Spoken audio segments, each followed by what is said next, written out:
Jay Crawford, Adam the Bull, Garrett Bush, Dustin Fox, Jason Lloyd, Tyvis Powell, plus, ba-da-da-da-da, you're loving him, Mikey McNuggets. And so many big names, it would take me hours to say all of their names. The ultimate Cleveland sports show starts now. Booyah! Welcome, everybody, to the latest edition of the Ultimate Cleveland Sports Show, along with Dustin Fox, Tyvis Powell. I'm Adam the Bull. We got a lot to get to today. We've got Mike and Anthony filling in for Director Steve on the other side of the glass. Y'all let him take off. You believe that? Steve, what is he on the base? Is he on a cruise? I don't know what he was doing. I think he had a doctor's appointment, but I'm not 100% sure. It was He weird. goes on a We got to cruise really around air the this man's laundry on. time. He goes on a cruise every year around this time. I know, but he's Well- got a doctor's appointment. Should we get the details on that? It is weird, though, because normally when I say goodbye to Steve at the end of the day, he lets and I'm like, all right, Steve, see you tomorrow. He'll let me know that I'm he's not not gonna going No, to be he's here. not on a cruise, Bull. He's got an appointment with his urologist. I mean, at his age, that's entirely possible. But, well, we're wishing Steve well. He's back tomorrow, so whatever it is, I hope. Hopefully, All it's right. not too serious. Well, I'm not here tomorrow, so. You taking off? I am. Do you believe that? What's I'm doing wrong something with my with you? son. Is that not okay Get with them you? kids. No, I'm just like, what are you doing? We're going to what's the word I'm looking for? A tour of a school we may be sending him to. Oh, okay. Yeah, That's yeah. nice. That's nice. Big money over here. That's right? tomorrow. That's tomorrow. Mazel, Yeah. mazel. Life There is it good. is. That it is. All right, lot to get to today. I do want to start with some sad news. The legendary baseball broadcaster, the voice of the Cleveland Indians in Major League. He was the voice of the Milwaukee Brewers in the real major leagues. But the great Bob Uecker has passed away, I don't know if it was last night or this morning, at the age of 90. He was also, of course, on Mr. Belvedere. He was Mr. Belvedere. Yeah, no, he wasn't Mr. Belvedere. He was in Mr. Belvedere. Yes, he was the dad. Yeah, and he was in Major League. You mentioned He was it. in Major League, of course, yes. So an actor, a broadcaster, a great entertainer, and he played Major League Baseball. I don't know if a lot of young fans know that. Let me just blow your mind because Yeah. I'm Mr. Baseball here. Did you know that in the career for Bob Uecker, he had 13 home runs? Yeah, he was. I didn't know that. But did you know He was a that slugger. 3 of those 13 home runs came against Hall of Famers? I did not know that. That's a hell of a stat. Good job out of you. How did you know that? Because I saw it. Researcher. And I remembered it, so All right, which is more impressive that I remembered That's it. true. That is impressive. The names were, God, who were some of the great pitchers back in the day? Let me think. Bob Feller? Did you know Bob? No. No. Bob Gibson? No, this is boring for Yeah, TV. yeah, yeah. So I can't. This is boring for some of that. TV. Satchel Paige, Fergie Jenkins. I'll find it, dude. It was like a TikTok Whitey or something Ford. I saw.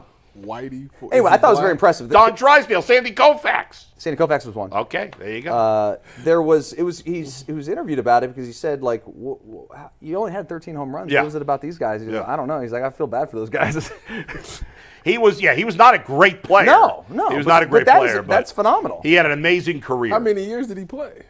I don't know exactly, but for a while. It's like me with my 8 tackles. It's like if those 8 tackles were against like Charles Woodson, Right, yeah. and Peyton Manning Yeah, and you Terrell Davis, or Yeah. whatever, that'd be great. They're not, by the way. Well, hey, G. Bush will always have He played 6 seasons, Tyvis. 60. I think Ahmad Bradshaw is my most There you famous go. tackle. G. Bush will always have that he sacked Ben Roethlisberger in college. You cannot take that Can't away take from that away from him. My brother picked off Tom Brady in college. Picked off Tom Brady. There In it is. college? So rest in peace to him and his family. And we move on to happier and funner things, including funner. I don't think that's a word. More fun? More fun. Thank you. That's where I go to you for English. That's bad news. Yeah. Well, shockingly, talk about the Browns quarterback situation today. Dane Brugler put out his mock draft. And, of course, the big story today is the revenge. Hopefully not for the Oklahoma City Thunder. They're looking for revenge as they take on the Cavs tonight in Oklahoma City. But, Mike, they're missing one of their best players. No, we're going to get to that in one sec, but I want to mention one thing today, specifically because Jay's not here, because if Jay was here, he'd go on a 10-minute rampage on this. But our marketing department upstairs is Tegna's changing the way they do it in marketing. So the people upstairs are being relocated and kind of dispersed across the company, and they'll no longer have a WKYC specific marketing and promotions team. And I just want to say thank you to the guys up there who helped put together our show intro, have edited our show intro, and tweaked it when we added Dustin and Tyvis and for the TV show. Thank you. And have done a lot of stuff for us behind the scenes that they don't get any of the recognition for. Sure. But they have been invaluable to making UCSS what it is today. Ryan Radfield, Dan Cantera, Mac, all those guys. Just want to say thank you very, very much for what you guys have done, and best of luck in your future. We had fun with those guys when we first started filming some commercials and promos and stuff like that. So all the best. And they're super talented. They're going to land on their feet, and I'm not worried about that at all. But they were instrumental to getting the show where it is now. So just wanted to say thank you to them. Yeah. And we appreciate their hard work and all Good that. call. But let's dive into our first topic today, guys. After a quick word from Game Time. You guys know I love going to live events. Game Time makes it easier than ever to get your tickets for those live events from the convenience of your phone, especially with their new feature, Game Time Picks. This feature filters out the fluff to show you only incredible deals on great seats. You don't have to waste time searching through thousands of tickets. You can take the guesswork out of buying those tickets with Game Time.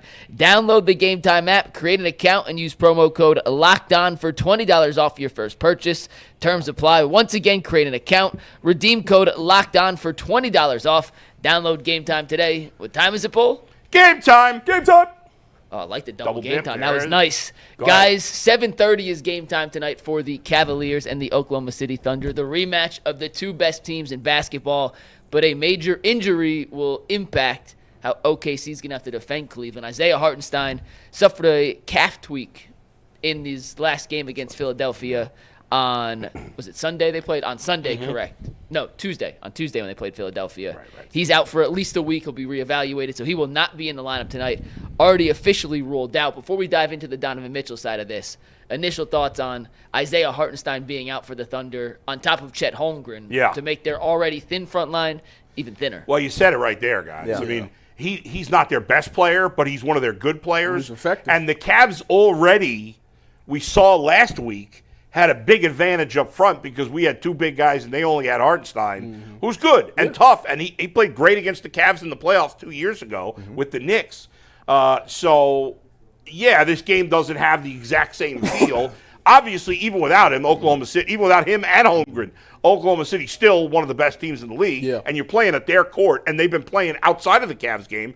They've been playing great. I can't even say they didn't play great that game. I mean, it wasn't like we blew them out or anything. Yeah, no. So they've been playing great. They've beaten the Knicks twice. They've beaten the Celtics. They didn't just beat the Knicks, by the way. Yeah, they smoked them beat the second game. off of them. Yeah, they destroyed them. Trust me, I know. I was on the Knicks. But you look at this, the game he had, 18-11. I mean, the guy almost had a triple-double against the Cavs. Now, both of the Cavs big guys also came close to a triple-double, too. But there's no doubt this is a big deal. And Oklahoma City, which is also already undersized, they're going to have to play this game completely differently because they have no answers right now for Allen or Mobley. Well, go ahead, sir. I was going to say, without Hartenstein in there, I mean, they would have to essentially play that small ball. Who is their backup center anyways? It's the other Jalen Williams. They have two Jalen Williams. This is the right. other Jalen Williams. And he played a little in that game, but not a lot, right? How many minutes did he play? He's their third big if everyone's healthy. He gets moved to the second big, but he's... Well, how many minutes did he play against the Cavs the other day? I'm going to say 10 or less. In the first matchup, 11, so just over. So right around there. I think without Hartenstein in there, you lose that inside presence because that 18-11 and the 8 assists was big for them. Not having that in there, you're going to have to make up for it offensively somehow, and that's going to probably be what everybody's doing in the NBA. You got to be having some shooters out there. Maybe if you got 5 guys out there and Allen has to check one of those smaller guys, maybe he gets nervous a little bit, and maybe you can take advantage of that mismatch there.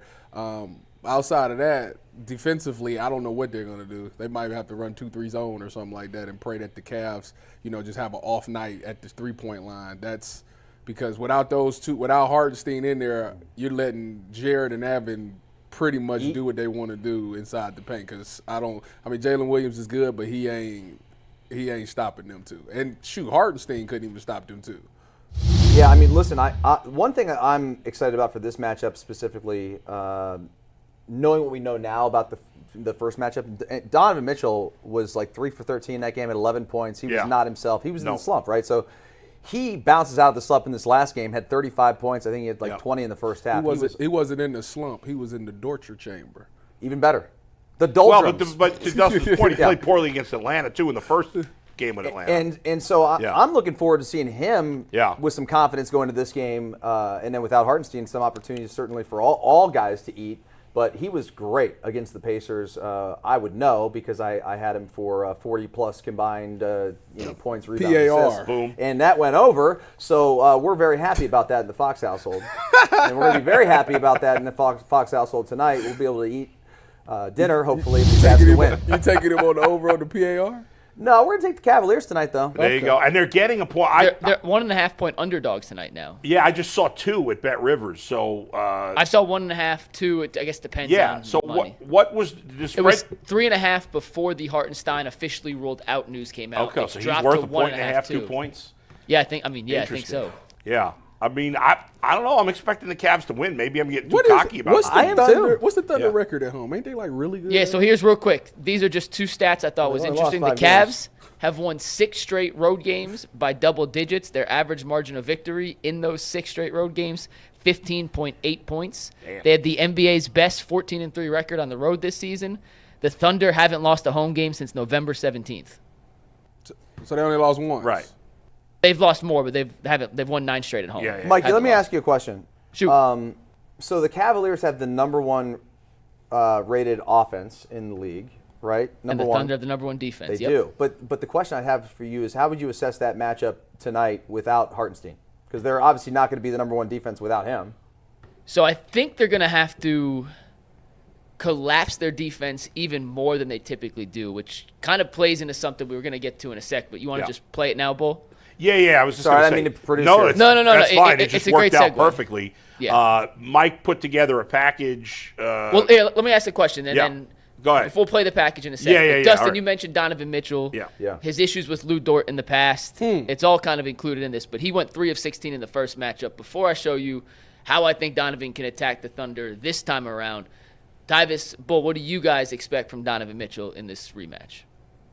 Well, I think that due to the fact that they've seen how he was played, how Lou Dort played him in the first game, I think they'll come up with some different ways to allow him to be effective. I think Donovan had a bad shooting night. Without Hartenstein, though, if I'm Donovan, I'm working the inside. I feel like he can get to the paint. I mean, when he got his first bucket, he went to the lane and dunked. That was the way he got started. So for him, if Hartenstein ain't in there, you ain't got a guy that can really affect you or change your shot, I would go to the lane early. And then if I want the shot, then maybe get some of them screen actions from Jared and Evan, on Lou Dort and get you open for a second because you love that step back. You think about if you do a screen and you step back off the screen as he's running into it, that should give you enough space that you need to be able to pull up on a 3.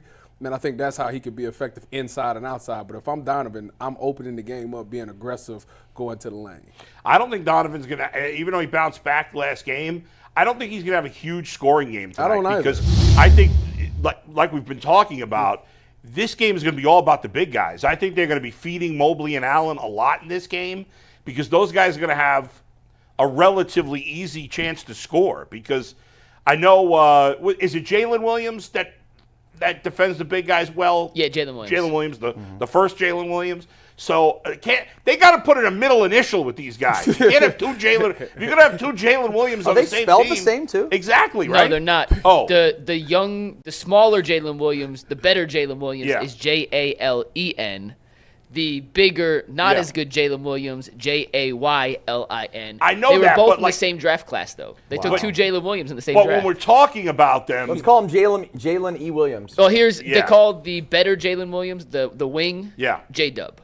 They call him J-Dub. I can't call him J-Dub. We got a dopey J-Dub that already here. That's what I thought. He's a dope. I don't want to. That's an insulting I nickname. didn't say a word about anybody. You didn't say it, but I'm saying it. But I certainly didn't say it. You know I didn't say it. The son-in-law wanted me to go on a. Forget it. I'm not going to get into that whole thing. Anyway, Mike, I do not, like I said, I expect Donovan and Darius to have a ton of assists and a lot of feeding into the post, and a lot of okay, well, let's penetrate and kick, but let's also get it to Mobley at the elbow, and then he's passing down to Allen in the paint. I think we're going to see a lot of that, so I'm not expecting a huge offensive game from Donovan, not because I think he's going to shoot poorly necessarily, just because I think they're going to want to keep Lou Dort away from the paint and let the 2 guys eat tonight. Big and guys. with that, let's toss it to myself upstairs from before we knew Hartenstein was out. See if we change our mind. Yeah, see if we change our mind. This was taped on Tuesday, but this is kind of some film breakdown on how I think Donovan can break OKC's defense tonight.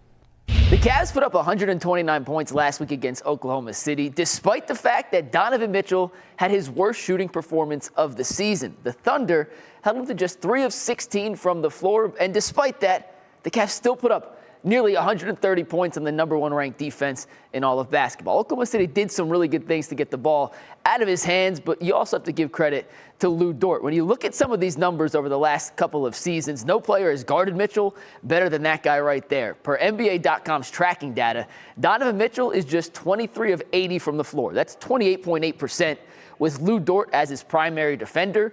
For his career, Donovan's shooting nearly 45%. But it wasn't just Lou Dort. Oklahoma City did a lot of things creatively to kind of force Donovan to some tough shots, and we're going to show you those here right now. Take a look at this first play. When Donovan starts to drive, Oklahoma City has 4 guys in help position. The Cavs spacing here is objectively terrible. And when Donovan gets into the paint, all 5 OKC defenders have a foot in the paint. Darius is his only outlet.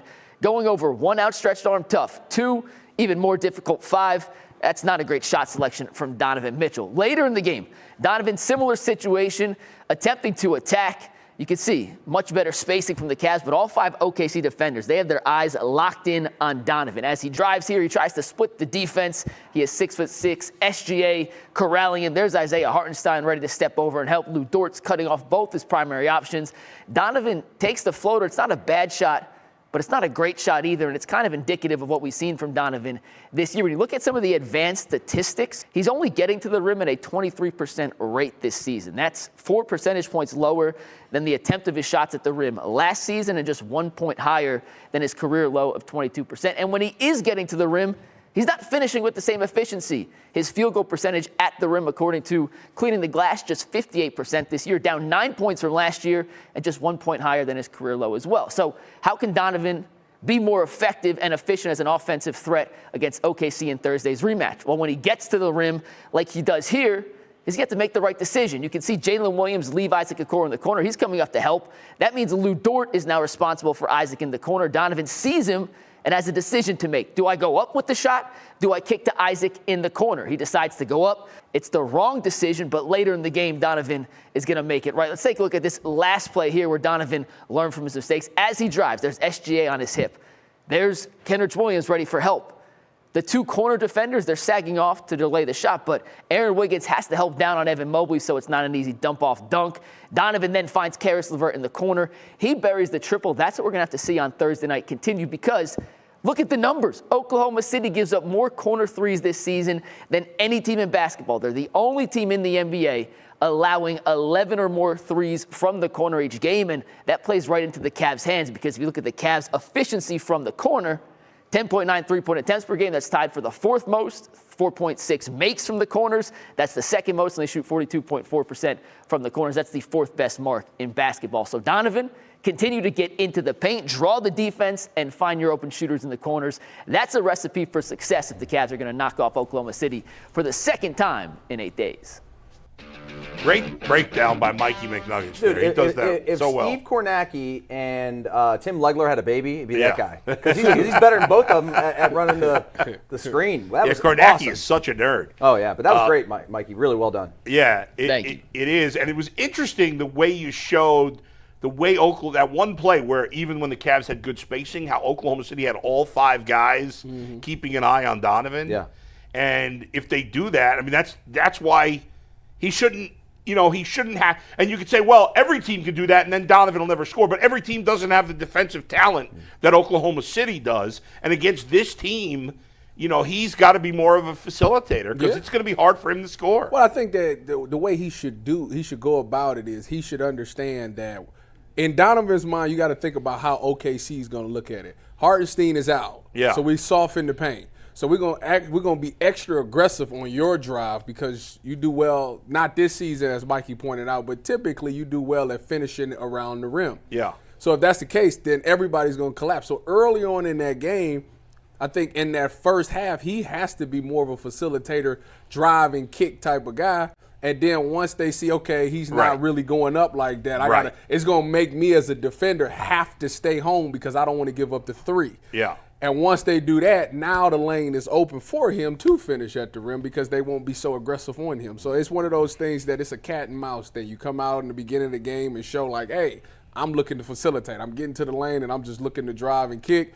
Second half, you make the adjustments to where it's like, all right, you don't see nobody there and it's just you one-on-one and everybody's playing their guy honest. Now you can finish at the rim. I just love that Donovan Mitchell can be a chameleon. Like he doesn't matter what the game is. Like the guy can go out there on any given night and decide, okay, well this is what they're giving me. Like he'll take what the defense gives them. Yeah. As long as the team wins and has success. Like that's what I love about this guy's attitude and leadership qualities. Is like he can score 13 points. We can still win the game against the best team in the league. Yeah. He can score 35. We can still beat the best team. Like it just doesn't matter on any given night. And so like we don't need him to have 35 points. No. Last year we did. Oh yeah, they weren't beating any good teams with him out. No, not having if a Donovan big had game. a 3 for 13 night, we'd lose by 20. Especially against a team that good. Yeah, they would have gotten absolutely Correct. smoked. And he's so unselfish. That's what I'm saying, man. Makes I him say look all so this special. to say, yeah. Darius is going for 40 tonight. This is going to solidify his that back. So? all-star. What was it, 40? plus, His all-star vote. get it in. He got if you want to be an all-star, you go for 40 against the number 1 defense. But you know what's so great Hey, about what they gonna say? You know what's so great about this team so far this season, and I assume it will continue, is that's the type of guys they have. Yeah. I don't feel like anybody's playing to become an all-star. No. Maybe I'm wrong. No, but- they all. It happens. It happens. Right. They're all playing great, and that's why they're going to be all-stars. Kenny- Not because they're being selfish and I got to get mine. Well, there seems to be none of that on this team. To me, honestly, I feel like Kenny's done a great job of teaching selflessness. Like, you don't have to go out there and feel like you got to force shots. Just keep playing in this offense, and the ball, you're going to get your shots. Yeah. Like, I think we talked about it earlier in the year where, was it Jared Allen or somebody? It was somebody that was like, you know, last year we go like 6 or 7 possessions and I wouldn't even touch the ball and I kind of lose interest. This year, like I got to stay locked in because the ball is always swinging around. That's right. They move the ball so well. Mike, I'm curious. You know that the one play I just referenced before where the Cavs had the good spacing. You know what play I'm talking about? That you I got to drag it in so we don't have to go through the whole package, but keep talking. I'll drag it in. Yeah. You don't have to if you don't want to. No, I'll drag it in. Okay. Hold on one sec. Yeah, I'm but you keep curious talking. about that play. When Donovan, you know, is at the top of the three-point line and the guys are spread out. And on that play, if I remember correctly, I think Donovan misses and nobody cut to the basket. Is nobody cutting to the basket in that situation because that's the play that's been called and they know Donovan's taking it to the basket? 5 out. We're going to pull it back up just to make sure we're talking about the same play because I Okay. don't want to misspeak on it. All right. Ant's going to pull it in. Just give us literally 1 second to All right. drag down. No, they don't. They probably don't cut because Boy, you mean this play? Sorry, let me you see off. it. Ant, just Yeah, take yeah, it and go play ahead. this one. You mean? All right, yes, this Good play. spacing, all 5 watching. Okay, so can we see this play and then play it again after? Okay, so Donovan's going to the basket, right? And nobody is cutting to the basket. Or is Jared Allen cutting late there? He's a late cut. Yeah, he's not cutting hard, though. Also, the shot clock's at 6 here. Okay. They've already run to something. All OKC right. stopped it, and they So brought it in back that out. situation, it was just a coincidence that nobody cut. It wasn't like, or they know, 6 seconds left, let's keep the lane open because Donovan's I think that's more got to of the drive to the I basket. think that's more the situation. Because I would think we'd see a lot tonight of Donovan driving to the foul line and kicking to Allen and Mobley when the defense collapses on him and kicking. Obviously, Mobley or Allen have to, cut hard to the basket in that situation. But, what chance does Oklahoma City have if you've got Mobley or Allen streaking to the basket when they just got too much size on the rest of their players? And even if Jalen Williams does a great job against one of them, what are they doing defensively? Who's guarding the other big guy? So they have to junk it up tonight because they do not have another true traditional big. Right, because the other Jalen Williams, he's not going to play that much, right? He'll probably play 25 minutes, but even him, he's 6'8". Yeah, He's an right. undersized. He's not a traditional he's a 3-and-D big. He shoots not a post player. He's a big guy. You think they'll go get another big guy at the trade deadline? I think they'll sign a guy. backup? Yeah, I think they'll end up signing a backup guy. They have cap space to work with, but you said they're gonna sign who? Serge Ibaka? No, somebody, some Oh, guy. I thought some he guy. said No, Serge just- Ibaka, too. I was Some gonna sort say, of buyout he guy. coming Some back. guy. No, not Serge He Ibaka. retired? But in the first matchup, and you Yeah. just take this video full, the big to big passing killed Oklahoma City, and they decided to get the ball out of Donovan and Darius's hands and make Evan and Jarrett Right. beat Right there, them. man. And all night long, Jarrett and Evan beat them. We gave you all the stat. It was the first time since '98 that two bigs in the same game had 20, 10, and 6 or more assists since David Robinson and Tim Duncan in the '98 season. Tonight, with Hartenstein out, I think they have to completely flip their script and 100%. say, Donovan, Darius, we're going to live one-on-one against Lou Dort with Donovan Yeah. and Case and Wallace or whoever on Darius, and we're doubling the bigs as soon as they get the ball. Oh, you're saying Oklahoma City's going to have to play a different. Yeah, because, you're right. Because they can't No, do they anything can't. else. Like, if they try and let, even with Hartenstein, they tried to let Yeah. the two bigs beat them, and they did. Now you take out Hartenstein and you're dealing Right. with smaller, worse. You have to Yeah. send extra help to the post. I do think it's interesting that we've seen in the last couple of games, we've seen Hartenstein and Miles Turner, right? That's the Pacers' big guy. Yeah, he's pretty good. Good player. We've seen Evan Mobley. I know those guys. I get it. They're not superstars, either of those guys. But those guys are both like big, tough guys. Yeah. And Evan Mobley has played with authority big time against both of those guys of late. And I feel like in the past, I get they're not Joel Embiid or Jokic, but I feel like in the past, even against guys like that, Mobley would be a little gun shy, trying to be too physical, and he was not against either of those guys. I'm just telling you, this guy this year is it's like a different player. Yeah. Different. Like his mindset, the way that he goes about, his business on the court. Yeah. It's awesome because I never felt confidence from him when I watched the Cavs, certainly last year with him. Always talented, but never played with like when he puts the ball on the deck, he's confident now to do that. Like he doesn't like the other night, I think it was late in the game, I think Siakam was on him and he was just like point guard. Yeah. And had absolutely no problem doing that. No. And I loved it. In that game, before you go, Thomas, real quick, in that game, Doris Burke asked Richard Jefferson, I don't remember the exact way she put it, but it was basically like, what percentage of his offense, of his total capabilities, is he doing right now? And Richard Jefferson was like, oh, he's only at like 60%. So Richard Jefferson made it seem like as great as he is now, as much as he's improved, there's still a whole lot more to unlock. And if that's the case, then he's going to be a superstar. Well, you think that, what is he, 22, 21, 22? He's older than you think. Well, how old is Mobley, Mike? 22? So you said that as with a question mark at the I end. did, that let me just, that was not a he may have just turned confidence 23. Because He turned 23. He's 23. Excuse All right, me. just so turned he's 23. 23, and he still hasn't really matured into his body yet. So Now, he's gotten bigger. True. His shoulders are But bigger I'm than sure last year. I'm they sure are. as he gets older, Yeah. he'll get even bigger. Oh, yeah. If he gets And a like- little bigger, a little stronger. Yeah. My only issue with Wait Evan, till he's like 27. I only got one issue with Evan Mobley, and maybe this is me. I hate the fact that he has no apparel swag. Like a shoe game? No, Like his own He gear? he ain't got a rubber band, not no wristband, no Oh, tape, yeah, no yeah. sleeve, no nothing. Like that in football, if you did that, Who's you're the guy? Who's the dangerous. fullback for the Browns? That Larry Evan Vickers. Marisic. Oh, Owen Maurice. Owen No, Marisic. just So nothing. he's straight raw dogging it, man. Yeah, that's dangerous. Go if you ever play yeah, football he's- and somebody ain't got nothing on, Yeah. stay away from that guy. Like you walk That out dude's there, and dangerous. you see a receiver like with nothing on in the slot, like a Wes Welker. Like, well, yeah. That don't bother you, man. He's got the tape on the fingers, dude. That's Evan Mobley, basically. I kind of like. I mean, the He don't Cavs are like a got bunch of nothing Nick on. Chubbs out They're there. just a junkyard. But I think dog. this is. I would give you some. Someone He can wear a rubber band someone at DM'd me least. this on Instagram the other day. Yeah. I didn't notice it, but I think this person is right. The Cavs might be the first starting five in the history of the NBA to have all 5 starters combine 0 tattoos on their arms.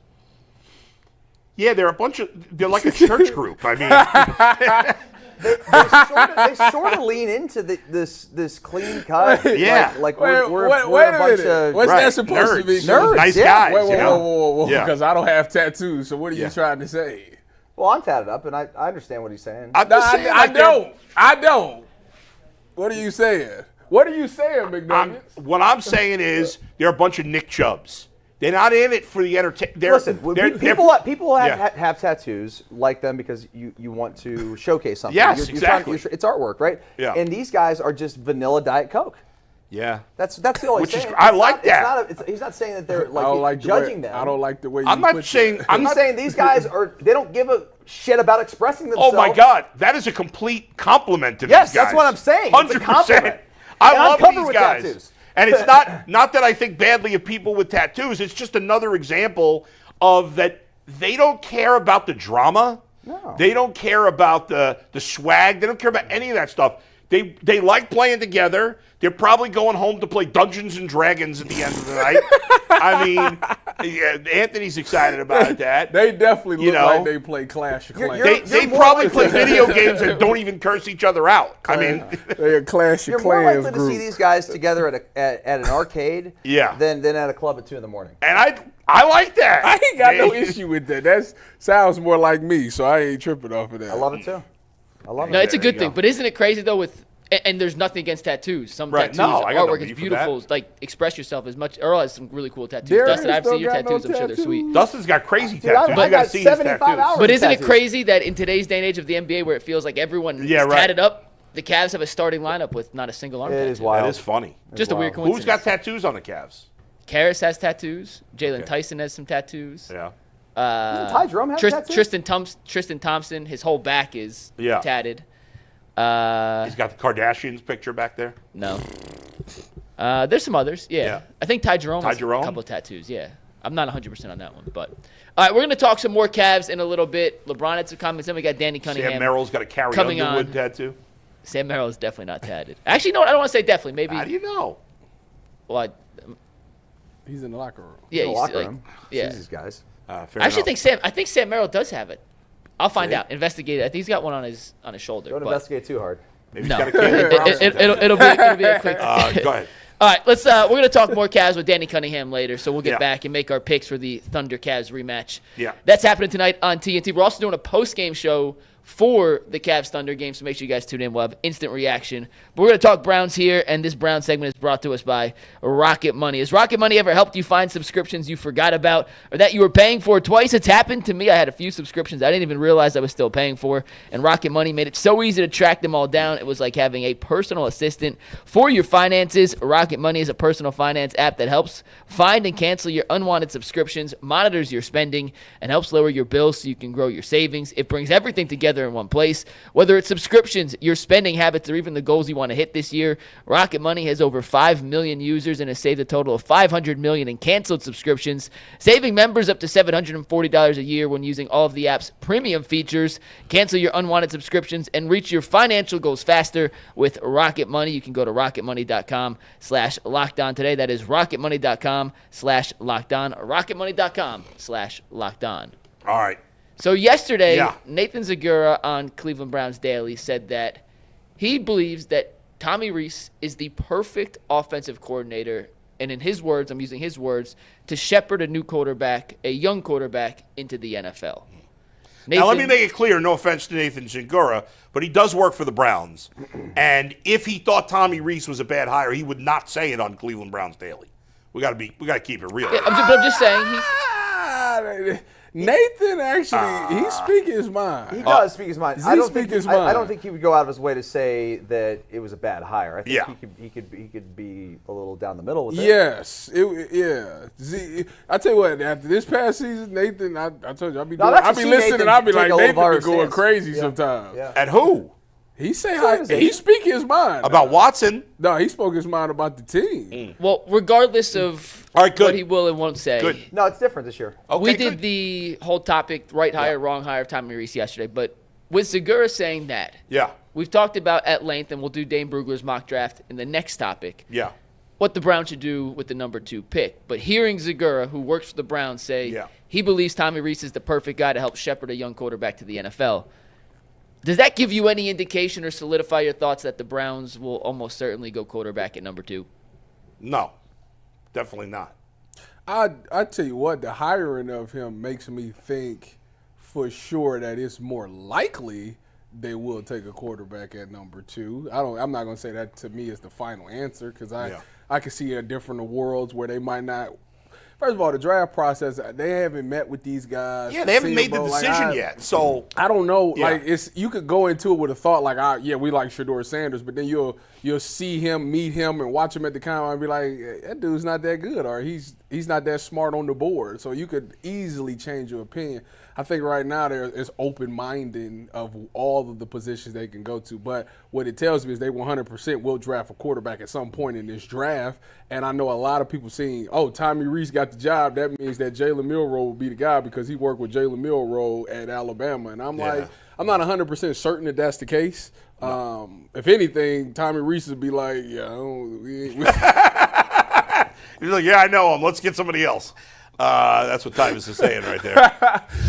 But I do think that I think it's perfect. The hire is perfect for what Kevin is trying to do because you got Kevin who was supposed to be this quarterback whisperer, but like I told y'all, for the past couple of years, his message just doesn't resonate exactly to what these quarterbacks are supposed to do. This is a guy that says, I can't stand turnovers, yet every quarterback he has turns the ball over. So it's something in the message and the communication that's not getting through to these quarterbacks. To where Tommy Rees is a younger guy, played quarterback in college. I think he played in the league, didn't he? Didn't Tommy Rees play in the league? He was with Notre Dame. It was a cup of coffee. Yeah, but anyways, this is a guy that played the actual position. So when you hear from a guy that played the position, it resonates differently. And I think maybe his communication skills could be a little bit better because he can understand what Kevin is trying to say. Now he can take it and communicate it to the quarterbacks in a way that they fully understand what it is. And on top of that, I think he's a good job. He does a good job of developing. And while he's doing that, he ain't got to worry about calling the plays. He was undrafted out of Notre Dame in 2014, was with Washington offseason and or practice squad member, not sure in 2014, and that was it. Didn't have a stat. No, really. But no. It doesn't matter. I mean, the guy, you can be it doesn't matter. You don't even have to play quarterback. But the fact that he has played quarterback at a high level is important. He's been at Alabama. He's been at Notre Dame. Like, he was in the league for before that. I think he was like with the Chargers for like a year. He was, yeah. But no, I mean, this is exciting. To me, does it mean they're going to draft a quarterback at 2? Not because of Tommy Rees. They're going to draft a quarterback at 2 because they need a quarterback and they've got a high pick. And you may love it, you may hate it, but I guarantee you they're going to take a quarterback at number 2. You're certain? I'm certain. What if they think both guys suck? Then maybe they don't take one of those 2. Ooh, shot. No, Who else is that? If they feel like both guys stink, then they could, and they fall in love with, I don't know, Dart, and he's there in the second round. Yeah. I mean, or you trade back. Listen, in most cases, when you need a quarterback and you're picking 2, and there seems to be 2 quarterbacks near the top of the board, the quarterback is drafted whether they should be drafted there or not. I mean, I understand what you're saying. Michael Penix did it last year. The Falcons was like, everybody like, what the heck are you doing? Well, Well, but they had at the time. That's because if they fall in love with a guy, and he looked good when he got a chance at the end of the year. They're gonna fall in love with a guy and they're gonna take him. Like that's just what it is. Yeah, I don't think I could see him taking Cam Ward. Yeah, I could see him taking Cam Ward. They're gonna fall in love with one of them. The thing they is, will talk themselves into it. Yeah. I think Segura's right. I think this is a really smart hire. He seems well respected across the league. Tommy Rees. He's well respected as a young up and coming coach. Oh my God, Nick Saban. Yeah. We actually have the soundbite. Yeah, from Nick Saban. We do. Yeah, of course. Let's play that. Yeah, Saban on Rees. This is from 2023. By the way, real quick before you play that, doesn't Tommy Rees if Kevin Stefanski and Andy Roth had a kid? You're funny. No? You're funny. This is Nick Saban from 2022 talking about Tommy Rees. Yeah. He's mature. He does a great job presenting to the players. He has good relationships with the players. He's very bright. He understands the game. He's a very good quarterback coach in terms of helping guys improve at that position, which I think is critical. We don't have any issues. He's very respectful of what we want to do and how we want to do it. And the guy's hungry, wants to learn. I think he's one of the brightest young coaches that I've been around for a long time. Wow. Now, I'll admit I was a little distracted by his face there. That was like purple. I don't know what was happening with Nick Saban's face there. It's weird. That's from SEC Media Days, and they have the electronic background behind, and it's front lit. People always look weird in front of that. But what he said there was awesome. I mean, this was the last quote about one of the brightest young coaches. He's been around in quite some time. Yeah. Like that says a lot for Saban, and he's been around. Saban's around a lot of really good coaches, young and old, by the way, and can be hard on coaches. Yeah. I just wonder how much of an input is he gonna have. Not at the quarterback position. I think he'll probably be the quarterback's coach easily. But how much in like game planning? Like, is those new fresh ideas that he's gonna have? Is Kevin gonna be like, yeah, let's run that? Like, I think that Kevin and Tommy Rees like each other, and more importantly, Kevin likes Tommy. Yeah, and I don't think Kevin liked Ken. No. And so that is obviously why Ken's not here anymore. Yeah. And why Kevin is, and why Kevin decided not to leave the organization when he could have easily a while ago. You know, he could have just quit on this thing, and he didn't. So now he's got his guy to be the OC. They'll work together, I'm sure, and Kevin will call the plays. I agree. And I think Kevin's a really good coach. He's a smart offensive mind, and this is like the hope that it can turn back around. Yeah. You know, the Van Pelt thing, and obviously that's well documented, but that whole situation screwed up the organization. When that offensive, whatever you want to call it, changed, and they brought in Ken Dorsey. It was they wanted to be a very divisive decision. No doubt. They wanted to be explosive in the passing game. And Which you got some. You got 2 weeks, 3 weeks. Yeah. Yes, I mean I think you don't want to marry a stripper, man. Between she told me she likes me. My point in saying that is turn like, them into a house. you don't got to marry the hottest girl in the room. Like, you don't have to look sexy. We got to win football games. Right. We can win football games in 12 personnel and play action pass, and like you can at times be up and down the field, whatever. But like, we're not going to be a Big 12 team like RG3 had at Baylor. Like, that's not what the Browns are going to be offensive. That's not what they're built to do. So they got to get back to what they did a couple years ago. So take Tyler Warren at 2. I love Tyler Warren.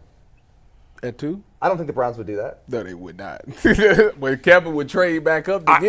Tyler Warren could probably play quarterback. I think if the Browns, most likely, and we'll save this more for a little bit, I think if they don't draft a quarterback at 2, they probably trade down. But we'll see. But in terms of his relationship with Tommy Rees, I mean, I think we all have heard enough behind the scenes between Jason's article and other things we've all heard. Yeah. That Ken Dorsey was probably forced on Kevin, that Kevin did not want to fire Alex Van Pelt. It is what it is. We've moved on. It does feel like, based on Kevin's comments in that press conference, and I think a lot of us have the feeling that now Kevin has finally pushed back and basically said, hey, we're doing it my way. I got a guaranteed contract. If you're going to fire me, you're going to fire me. I'm going to go down my way. Last year was the perfect example. He said, you know what? I'm telling you, Kevin was like, you know what? Y'all want all this change. Y'all want to be – this is what we're going to do. Go ahead. Yeah. Hire them all. Yeah. Do whatever you want. I kind of feel and this is what I'm going to do. All right, Ken. Go ahead. Run them explode. Go ahead. Show them this offense. I'm going to sit back just like this. And y'all seen how bad it looked. And then it's like, all right, you ready for me to take it back over? You going to get out the way now? Can I run it my way finally? Yeah. My way wasn't so bad. If that's the case. But that's what sometimes that's what you got to do. I think you're dead on with that. Sometimes you got to go ahead. I'm sick of y'all questioning me, talking about all these fans talking about, he might need to give up the play calling. Okay. Well, I don't think it's about the fans. I think it's about everybody, because they wanted the head of the organization. They figured we got this new toy at quarterback. Yeah. We didn't bring in Deshaun to be handing the ball off to Nick Chubb for 8-yard gains. That's not what we want to do. We brought Deshaun in and traded for Judy so we could see this explosive pass, because we want to be like the Kansas City Chiefs. Yeah. We want to be like the Buffalo Bills. By the way, it's explosive in the passing game. But the Chiefs and Bills weren't as explosive this year as they've been in the past. There was more about the run game. The run game and moving the ball down the field more methodically this year, both of those teams. But Kevin Stefanski made some mistakes too. He's not getting a pass. Not at all. He did not. But the situation that Jason talked about with the way he coached Watson, that was and all he this. Shouldn't have did that. But now it's on him. Yes. Now it's on him, and he's doing it his way. And I agree with Dustin. I think he and Tommy Rees must have a good relationship. I think they're absolutely going to work together. This idea from some fans that when the offensive coordinator does not call the plays, that he's basically sitting there with his finger up his ass doing nothing. That's ridiculous. They do a lot. Yes, of course. And Tommy Rees will be absolutely a big part of the game plan during the week and the install. Well, one of the main things that I think Tommy Rees would do a better job with, again, it goes back to communication. We talked about Ken Dorsey, what he couldn't do, how he wasn't – I think Aditi might have said it. He wasn't good at getting up and presenting the offense and, running meetings and things like that. Well, Tommy Rees did it in college. Tommy Rees has done it already. He's already sat back. He knows how to communicate these things, and I think that was a big thing to why the offense looked the way it did. If your offensive coordinator can't get up there and present and to the entire offense exactly what you want done, if that's not his setting, then how do you expect that offense to be good? Yeah. How do you expect everybody to be on the same page? Which is shocking because Ken Dorsey played quarterback too. That's what I'm saying. Like, it doesn't make sense to me. So to me, I hate the fact that you hired somebody that is incapable of doing those things, because now as a head coach, now I can't go focus on other things. Now I got to run the meetings. Now I got to look over your shoulder to make sure you're doing that. Right. And if you're doing that, that's a disconnect. Like, you shouldn't even be there. That's why I felt the same way about Andy Dickerson. Like, if you got your assistant offensive lineman running the meetings on Hard Knocks, and then you got Mike Vrabel working with the guys on the field, what are you doing? Yeah, like, exactly. what's the point of us having you here? Now we got other guys that can't go. See, like, Vrabel was working with the tight ends at the beginning. Now Vrabel can't work with the tight ends because he got to work with the offensive line because you won't work with the offensive line. So now the tight ends aren't getting the production that we want them to have. Like, it's a domino effect. It's a domino effect. That's why I say it's so important for the people that you have on your staff. You have to be able to trust them to get things done. If you have to go stand in that room and look over their shoulder, now there's things that you aren't getting done to make us better on game day. So to me, I felt like if you got weak links in your staff, you got to get rid of them, and you got to get guys in there that you could trust that's going to get the job done. And that's what it seems like they're doing. Yeah, well said. Well said. It's a great point. And the Browns will probably be more on the same page this year as they were in the past, and hopefully that'll work. And who knows, maybe Kevin Stefanski will say to Tommy Rees, hey, listen, I'm going to call the plays this year, but eventually I want you to call the plays here. Because maybe Kevin Stefanski, through all the terrible games at the end of the year, maybe there was a part of him that said, if I had the right offensive coordinator, it might be better if I were the overseer. Well, maybe. I don't know. I'm just saying it's possible. They got to fix that run game. That's the number one thing. Well, they got to start with getting a running back. Yeah. They got to get a legit number It won't one be guy. at number 2. So No. Well, speaking of that number 2 pick, Tyvis, Dane Brugler from The Athletic put out his mock draft. We'll show you that mock draft in a second, but we want to say thank you to everyone who watches and subscribes and likes every day. We appreciate you guys. Continue to do that. We have content coming at you from all angles. G did an Ultimate Brown show yesterday. Make sure you check it out. We got a Cavs postgame show coming tonight. And no UCSS on Monday for Martin Luther King Day. So we will not be on 11:01, but we will have some sort of Cavs content because they play at 3:30, and we'll have an Ohio State postgame show in some capacity. So you'll still have some content coming at you on Martin Luther King Day. Guys, Dane Brugler, who is a friend of the program, we love Dane, does a great job previewing, scouting for the NFL draft, put out his official mock draft 2.0 yesterday. And let's take Tagboard full to see his top 10 picks in the upcoming mock draft. He has the Titans taking Cam Ward first, the Browns drafting Abdul Carter second, the edge rusher out of Penn State. He is Travis Hunter going to the Giants at number 3. Tet McMillan, the receiver, going to the Patriots at 4. Will Johnson to the Jags at 5. Shador Sanders falling to the Raiders at 6. Mason Graham to the Jets at 7. Jalen Walker to the Panthers at 8. Malachi Starks to the Saints at 9. And Josh Simmons, the Buckeyes offensive tackle, to the Bears at 10. Here's what he wrote. Here's what he wrote about Abdul Carter to the Browns. Just to give you the little write-up. Dane said, it is likely that Deshaun Watson has played his final snap for the Cleveland Browns, so a quarterback certainly will be on the table here, but I don't expect Cleveland to force the pick if the right fit isn't there. Carter playing opposite of Myles Garrett would be a scary thought for opposing defenses. For the sake of this conversation, guys, let's say they don't take a quarterback and they don't trade down, that they do select a non-quarterback at number 2. Is Abdul Carter the right pick? Is Travis Hunter the right pick, or is someone else the right pick for the Browns at 2? Man, that's a good question. How about I start? Go ahead. You don't pick. You trade it? You trade. You trade down. All right, but in theory, we're going to go. In theory, you're right. Yeah. Let's say they traded down to 4 or 5, and you still have the same decision. That. Mikey, give me the big board one more time from Dan. Yeah. Yeah, and take Tagboard full here. Yeah, there we go. Here's the top 10. Abdul Carter. How do you pronounce that guy? Is that a wide receiver? Yeah, it's Tet. Just call him Tet McMillan. It's Tet Rioa. Travis McMillan. Hunter, Will Johnson. Who's the best offensive lineman? Josh Simmons. Josh Simmons. Yeah, so I was just. Oh, it's not the dude from LSU, huh? I was gonna say, you could take an offensive lineman there. So he's got Simmons his highest rated tackle. Go Bucks. Like that would be an option, sure. I don't know. I mean, I think that Abdul Carter makes sense because if I'm not gonna take a quarterback there, I'm not gonna go skill position. I'm either trading down or I'm going to build my offensive and defensive lines back up because that is where they're weak right now.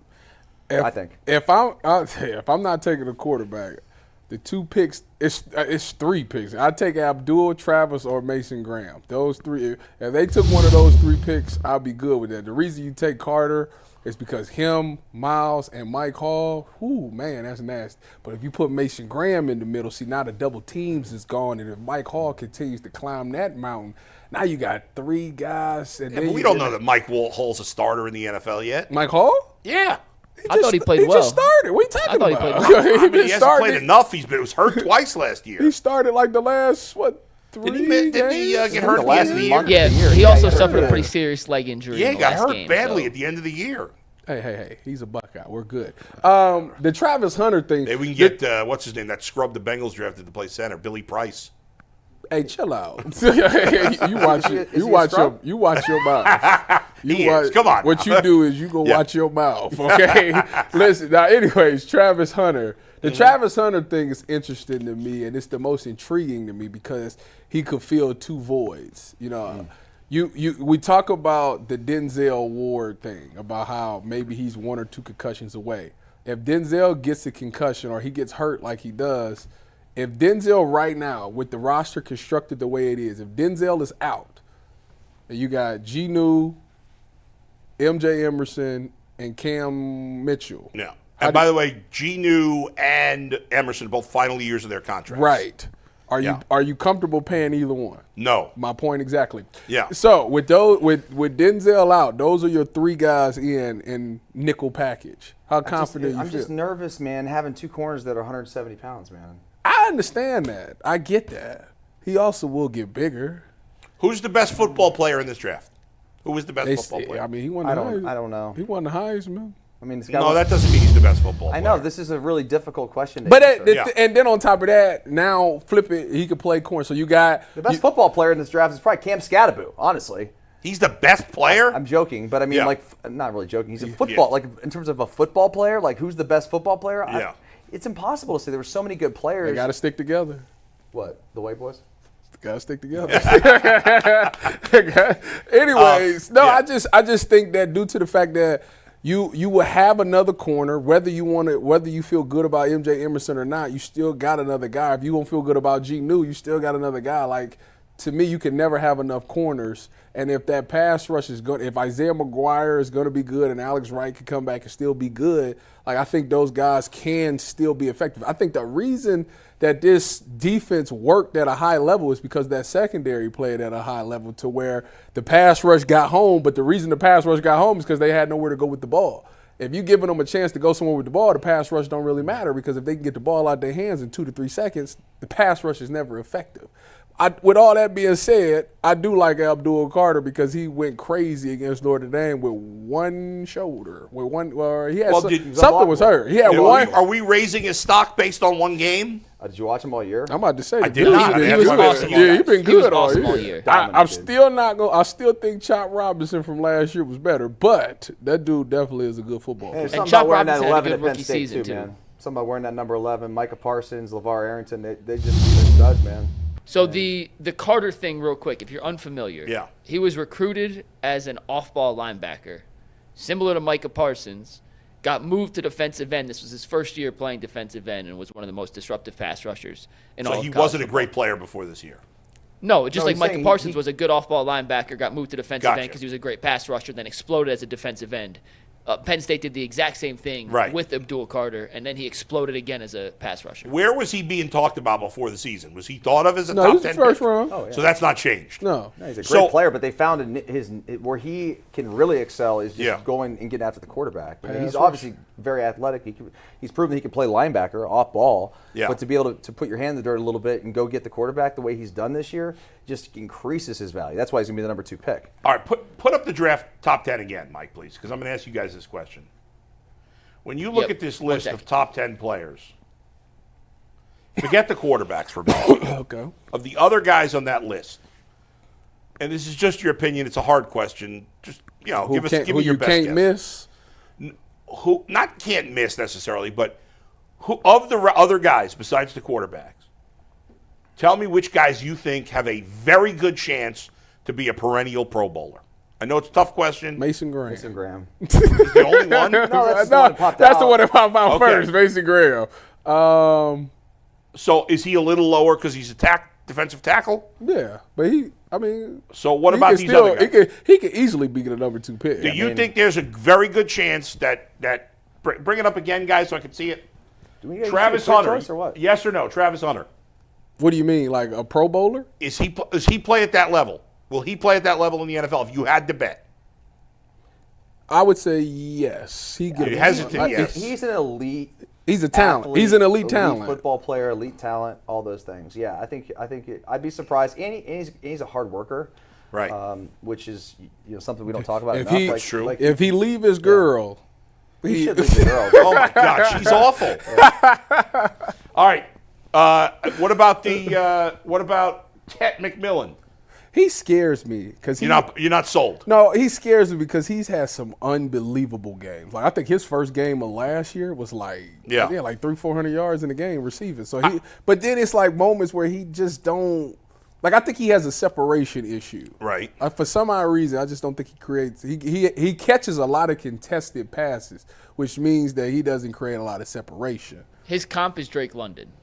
That's the kind of play, big Yeah, I don't want to physical. take Drake London. I like Drake London, but I I'm don't not want saying to he's take bad. him No, too. I'm not saying he's bad, but 6'5", good athlete. But to Davis's no, point, Drake London's really good, but he's not worth the second pick in the draft. I agree. I guess the question I'm trying to get to is, if the Browns traded down to 6 with the Raiders, I'd take Mason Graham. If he's are still they there. going to miss out on an elite level player? Are there 4 non-quarterbacks that you think are elite level players? Carter, Graham, Hunter. Let me see that list again. Carter, Hunter, Graham. Jalen Walker? What about Will Johnson? I know he played for Will the, Johnson? Will Johnson. Blue Josh Bellies. Simmons? Will Johnson is one of those guys because I had to do a breakdown of him on the Big Ten. Big Ten. Will Johnson is one of those corners that I love the fact that he does a great job of playing press and he can play off. And what I really like about him is I think he understands the game of football. What I worry about is injury and is he fast enough? Yeah. Those are the two things when he put his hand down on that ground and run that 40, that's going to tell me everything I need to know as far as that goes. But I do think that he's a very, very smart and intelligent football. He can dissect what's going on and he can jump a play. Okay. That I do like that about him. The Browns, Andrew Berry, in my opinion, has done a below-average job of drafting. Does anybody disagree, want to argue he's been better than that? Say below average? I'd say below I average agree. job of drafting. I agree. He has to hit it out of the park. Absolute grand slam this year. If the Browns trade down, if they trade down from 2, If they draft a defensive tackle at 6, the fans are going to – not that you should make a decision for this reason, but if they draft a defensive tackle at 6, Browns fans are going to go absolutely crazy. Especially one from Michigan. What's that? That might Especially be. one from Michigan. No, because Michigan player. A lot of Michigan players end up good players in the NFL. Zach Zenter? Well, yeah, not him. Not that this should It's only 1 change. year. Not that this should change anyone's opinion, but Yeah. I just pulled up ESPN's best available players. This Yeah. is overall. Yeah. I just want to give you their top 10 real quick. Go ahead. Who did this list? This is their scout school, so it's the culmination of Okay. all their draft guys. They put a cumulative grade. All right. Number 1 overall player in the draft, Abdul Carter. Okay. Number 2, Travis Hunter. Number 3, Mason Graham. So those are your top 3. Yeah. What I said. Ashton Genty at 4. Will Johnson at 5. Michael Williams from Georgia at 6. Nick Scourton, the edge rusher from A&M at 7. James Pierce Jr., the edge rusher from Tennessee at 8. Shedeur Sanders at 9. And Josh Simmons at 10. Go Bucks! By the way, I'll say this: if Shedeur Sanders is in fact the 9th best player in this draft, now I don't. This is just an opinion. If he is, then it's a no-brainer. You draft him at 2, 100%. 100%. It's not even a debate. Any quarterback that's top Yeah, right. 12. If he was the 38th prospect, wait a minute. What you talk? What do you mean at 2? He'd be going at 1. Well, okay, I'm saying. I mean, if he's there at 2, you're right. He could go at 1. Where does he have Cam? Where do they have Cam Ward? 18th. Yeah, Same all right. difference. I mean, yeah. that's fine too. I mean, Ultimately, because even honestly, the difference between 18 and 1 is well, there's 32 teams. Right. So you got all these different people that some people may think that Cam Ward's by far the best. Some people may have him at 40. Yeah. And the grade difference, so they Yeah. give each player a grade. Abdul Carter at 1's and 92, and Cam Ward at 18's and 89. So it's a 3-point difference. So it's not like they're saying there's a ginormous gap between player A and player B. All right. So It's going to be fascinating. Plenty of time to talk about So this. we'll wrap it up, but real quick. If Yeah. it comes down to Travis Hunter or Abdul Carter, just those two, for the sake of the poll we put in the chat, because these are two most polarizing names. Tyvis, you had to pick one of those two for the Browns at 2. Hunter, Abdul Carter. Oh, my Who you God. taking?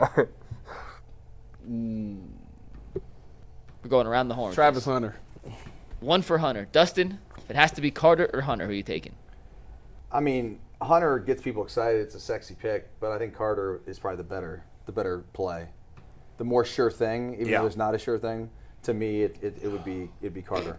So 1 for Now, each. Bull, you're the tiebreaker. Listen, I don't know enough about either player, so this is not a fair guess by me. You laugh about. Because it's so tough. But I will say that It's so ultimately, hard.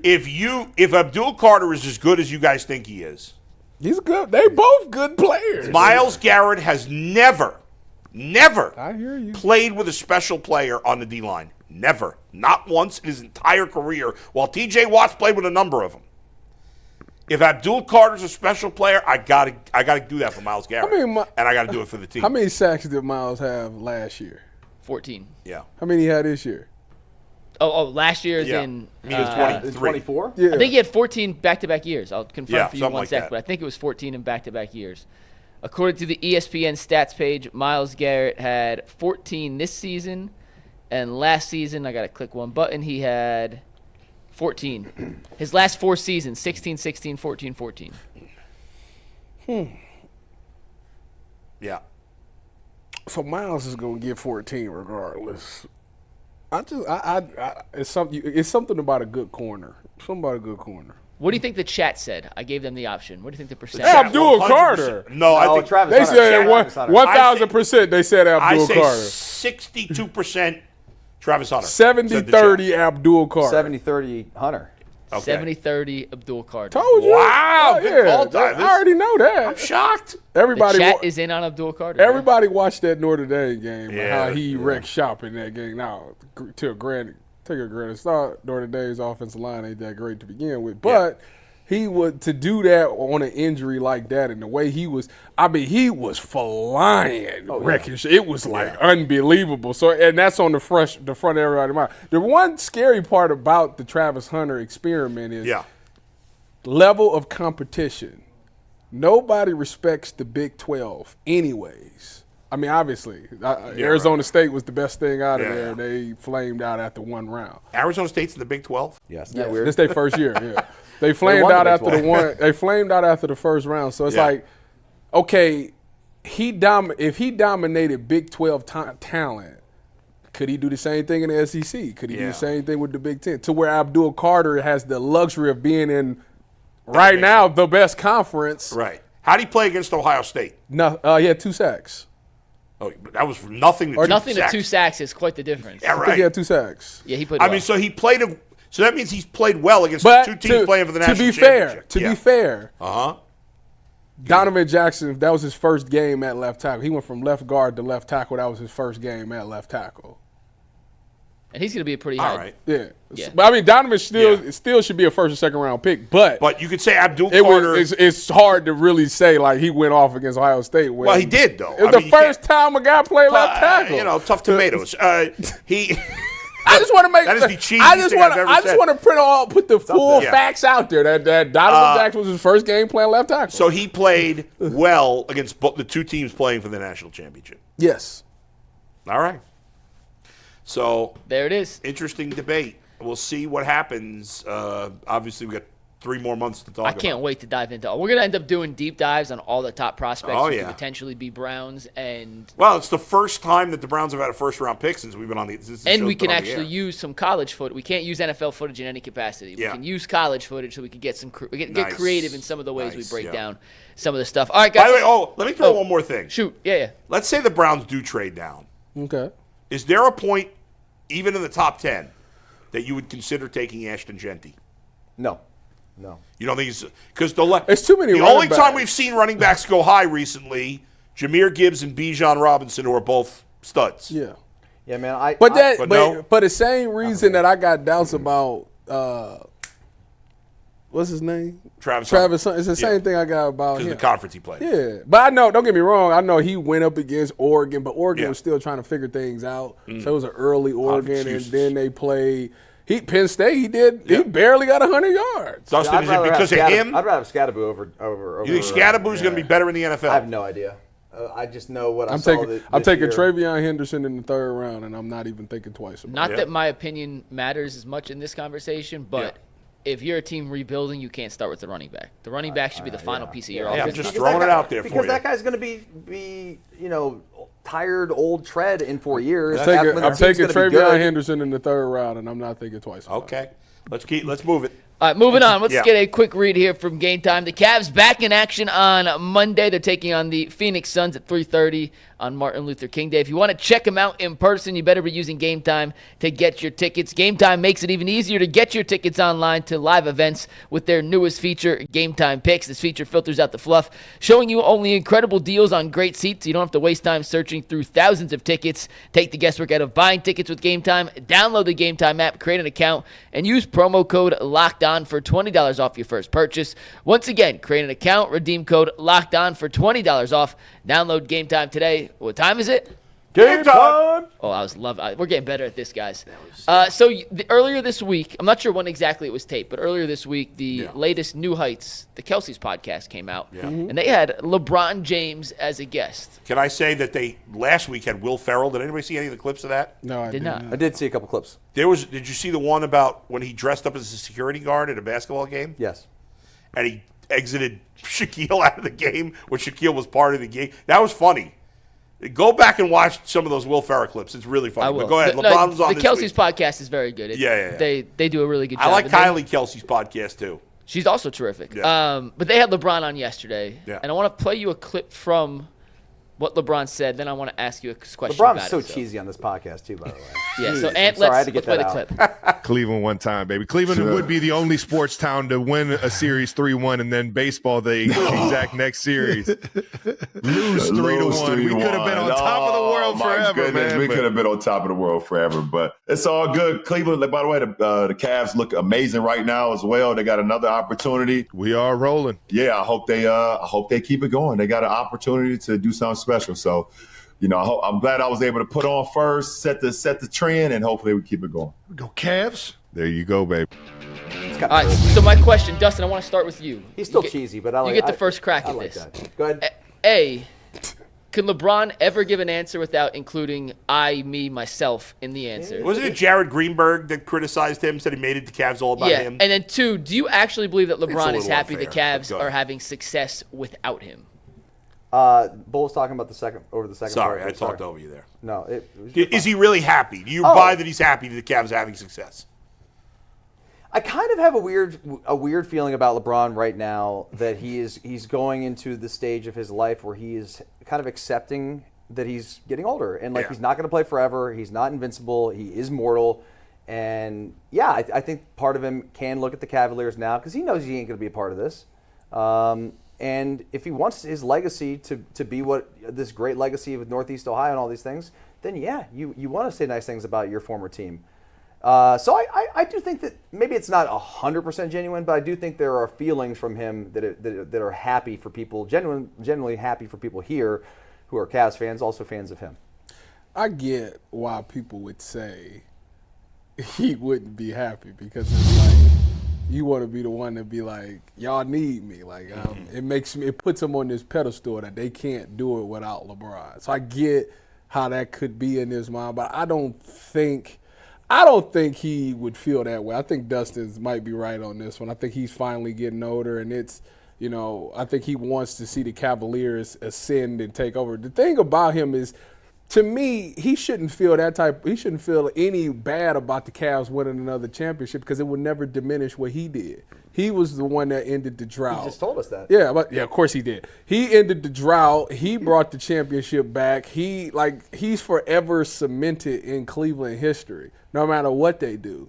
So I don't think at this point of his life, he shouldn't be like, I don't want him to win. I want to be the last one to ever done it. Like, no, that shouldn't be the case at all. I think he's above. He should be beyond that by now because he's gone on and won another championship since then.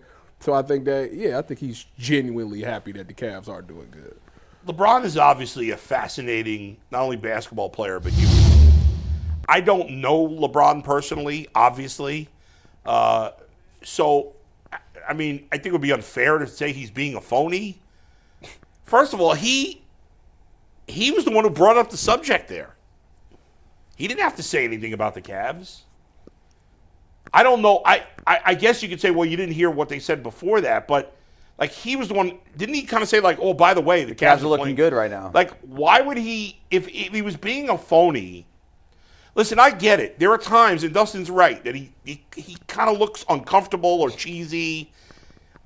None of us, 99.99% of us, don't know LeBron, and yet he's been talked about as if we know him by everybody, not only in Cleveland, but the entire world, since he was like 15 years old. The guy didn't grow up like a normal person. He grew up he had obviously a tough upbringing as a young man. And then by the time he's in, I don't know, how old was he when people started talking about him? Junior high? Middle school? You said 15, 14? He didn't get to grow up like a normal person. So maybe he's just awkward or seems phony or cheesy just because he just doesn't know how to be. He doesn't know how to be a normal guy. He's not a normal guy. He's certainly not comfortable in his own skin, and it's not his fault, dude. Like, the guy has been living in a fishbowl his entire life. Right. And I think what you said was actually really well said. We don't know what it's like to be him, so if he comes off as like uncomfortable or whatever. Yeah. You know, we're all going to make fun of him and judge because the guy to us doesn't seem like a real person. He seems like he's just this figure that is like, you know, this billionaire guy who's an icon. Like, but he is a normal person, right? Deep down, yes, deep down, right? But he didn't. His experience in life is probably unlike any person on the planet. Yeah, I can't think of another person. One of one. He's one of one. You know how you say that. You know, you was like, it's not a lot of, there's billionaires can't be billionaires unless they do something shady. In most cases, yes. Do you think he's an exception? Is he a billionaire? LeBron's a billionaire. Yeah, LeBron is a billionaire. Not currently right now. He's close. Yeah, I mean, he's a billionaire. I would say, I mean, he's done it so differently than probably most other billionaires. Well, he's also done it. Like the on the court stuff is not what made him his money. Right, it made him a lot of money. Yeah, but it didn't. But the endorsements. By the way, Forbes has him listed $1.2 billion, and they have an article: LeBron, the first active NBA player to ever become a billionaire. Yeah, it's different. So. Michael Jordan. Listen, who knows? I don't know. All I know is the guy has never gotten in trouble. Yeah. Right. Ever. Drake trying to change that right now. So. Why? Oh, you haven't seen this? Because he talked about. Yeah, there's infidelity. Personal stuff. He said that's personal. He brought all the things. Listen, that's personal stuff. That's business between him and his wife. When I'm talking about trouble, you know what I mean. He's never broken the law. He hasn't done anything. Nothing that has caused, you know, like he hasn't said anything that's been never. Well, and yet he gets hate. Wait, first of all, from so many people. We ain't gonna say never. We haven't heard about. Right, that's fair. I'm saying that we know of. Yeah. That's what I said. Well, I say a lot as of far stuff. As a lot of stuff gets swept under the rug. And by the way, I'm not like some LeBron apologist. He's annoyed me at times, but like he's so under the microscope. This guy. He says something good about the Cavs, and the first thing people think is, "Oh, he made it about him," or "He's a phony. He doesn't really care." It's so unfair. I didn't have that feeling when I. And by the way, even if he is phony, who cares? He still said good things about the Cavs. Right, and the other thing too is like you said, who cares? Yeah. I don't care. I mean, if he is a phony, whatever. He's still complimenting the Cavs. He's complimenting the Cavaliers. And if he does do bad stuff or he is a bad guy, certainly. Nobody knows. Right. Somehow they keep it quiet, and there's a camera on him 24/7. It's amazing. You know? It's amazing. And everything he says, no matter what he says on Twitter, no matter what he says publicly, there's always plenty of people ready to shit on him. You know what's funny to me? All the time. Is that he is, as big time as he is, he is somebody that reads tweets and comments. Oh, yeah. That's funny to me. Because everybody like, oh, no, you shouldn't read it. You shouldn't read it. But he's like literally does it. Because he was talking about how the guy tweeted out LeBron's 30, we ain't got much longer. Then the same guy retweeted LeBron's 40, we don't got much longer. And he was like, just wait till I turn 50. Yeah. Like, it's funny to me that he like pays attention to that stuff. Hey, everybody's got an ego and everybody's got insecurities. I don't care how good you are. I agree. And it's funny, the people with the biggest insecurities and insecurities, I'll say that, are the people that by far are the most successful, and like they're dominant, but they're still insecure. It's there, especially in our business, by the way. Oh, 100%. Really? Yes. Oh yeah, I got stories of course. For you, buddy boy. you got. I got 10 years on you. Maybe I'm not successful enough, so I don't know. You're on your way, partner. You're doing great. Go ahead, Mike. We got two former Buckeye champions in the house today, so we have to talk a little Ohio State before we bring Danny Cunningham By onto the way, show. before the show, both were shitting on the current team. Yeah, right. I'll let you. Neither one was. I'm he kidding. is funny. I'm not getting into those allegations. Yeah. All I do know is that Rocket Money is one of the most incredible apps on the market. If you don't have it, I highly recommend it. It helped me find subscriptions. I was paying for it twice, and I even found one I didn't even realize I was still paying for. It was like having a personal assistant for my finances. That's exactly what Rocket Money promises to do. It promises to be a personal finance app to help find and cancel your unwanted subscriptions, monitor your spending, and lower your bills so you can grow your savings. It brings everything together in one place, whether it's your subscriptions, your spending habits, or even the goals you want to hit this year. Rocket Money has over 5 million users and has saved a total of $500 million in canceled subscriptions, saving members up to $740 a year when using all of the app's premium features. Cancel your unwanted subscriptions and reach your financial goals faster today with Rocket Money. Go to rocketmoney.com/lockedon today. That is rocketmoney.com/lockedon. rocketmoney.com/lockedon. Tyvus Dustin, Ohio State, massive favorites in the national championship game on Monday. And when they've had the pressure of being the heavy favorite in the past, a la the Michigan game this season, didn't go so well. So I'm curious your guys' opinion on this. With all the pressure back on the Buckeyes, are they more prepared to handle that pressure situation than we have seen in the earlier parts of Ryan Day's tenure? I don't know how you can't feel that way, especially after what they have had to go through since the loss to Michigan. All they've had to do was hear about everyone crapping on them, telling them how bad they are, how their coach stinks, how they're going to fire the coach, how these players are all they're all this stuff, this negativity, the dark cloud, whatever you want to call it, they had to deal with. And it was like 10 days or whatever it was. I mean, it was a long time that they had to. How much was it? 3 weeks? 2 weeks before they played? Like 2 or 3 weeks. Or the first round? 3 weeks It was 3 between weeks. Michigan. So they had to deal with that for let's say 2.5 weeks, right? And that negativity could have sunk into their minds. And what they do? They come out, they boat race Tennessee, they go to the Rose Bowl and put on a clinic. They go against the best defense in the country in Texas and tear them up.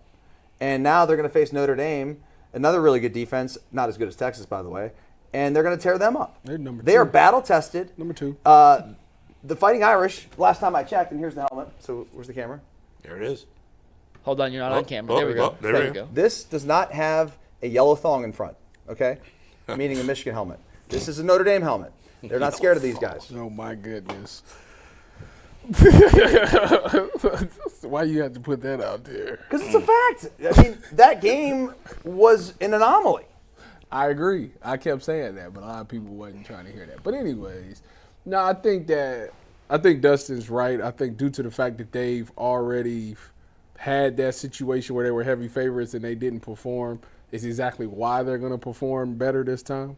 I do think that the only way that they could really lose this game is if Notre Dame forces them to play that style of football that they play. Texas tried to bait them into doing it as well, and they did a really good job of still being able to make plays. But Notre Dame obviously is going to have to try to do that same thing to bait them to turn it into a game where they try to run the ball and be effective in the run game like that and think that they don't need their wide receivers. If they can do that, then, yeah, this thing could get very interesting. The fact of the matter is it's just so many different weapons and so much stuff. And Notre Dame's got injuries, key injuries to key players that they got to try to overcome. That I think it's just too much and it's going to be too overwhelming. I don't think it's going to be a blowout by any means like that, because I think Marcus Freeman is an amazing coach. And I think he'll have his guys amped up, ready to play. I don't think he's scared of Ryan Day or the Buckeyes in any way, because the times that they played Notre Dame last year and the year before that, last year came down to like a Kyle McCord had to throw a bomb down the field to get them in there, and then dude walked it off at the end. So they've played them very close. I think that, like, I say all that to say Ohio State's going to win the game. I don't think they trip over their feet. The pressure's not going to get to them at all. If anything, the pressure was on them in Tennessee, and you seen how they exploded in that game. So I think that the pressure thing, they're over that. They're veterans in this sport now, and they know what they need to do to win games. By the way, the Ohio State Buckeyes have won 8 national championships. They never had 2 losses going into a championship game before. Yeah. I believe the 8 previous champions combined lost 3 games, maybe 4. What'd you say? The 8 previous Ohio State football champs. Did they all? Well, they all probably was undefeated. No. 1942 with Paul Brown as the head coach, they were 9-1. The 5 championships with Woody Hayes: 54 10-0, 57 9-1, 61 8-0-0-1, so a tie. 68 10-0, 70 9-1. Dustin's team went 14-0. Your team went 14-1. This team is gonna go 14-2. 14 wins is the magic number nowadays. Tyvus, what was your guys' record? 14-1. Yeah, it was the one. Dustin, you guys. They were 14-0. I just said 14-0. it. Come on now, clean out your ears. I was talking to Ann about bringing out the presents in a sec. It says 14-0. Just saying. 0-2, baby. I can't believe we lost to Virginia Tech. I can't either. Was you at that game? No, I bet on you guys though. Tyvus, against Michigan. We were killing them. We were killing them after that game. Killing them. Tyvus, against Michigan, it felt like Ryan Day and Chip Kelly wanted to prove a point that they were physical.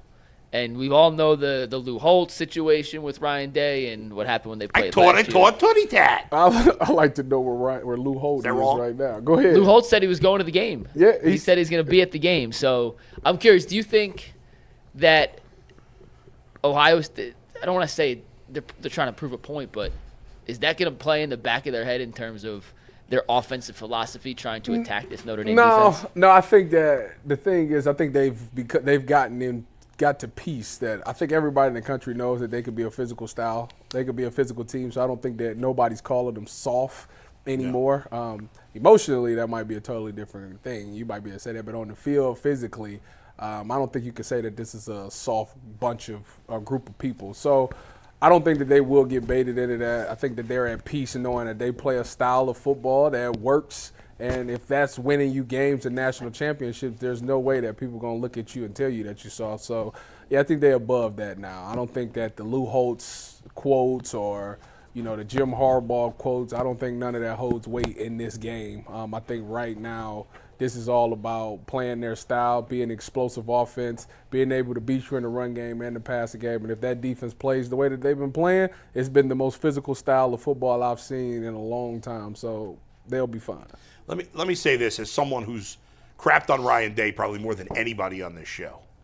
There's no chance the Buckeyes are losing this game. I don't want text from Steve Becker or my brother-in-law's brother-in-law, Andrew Bortek, both Michigan alums.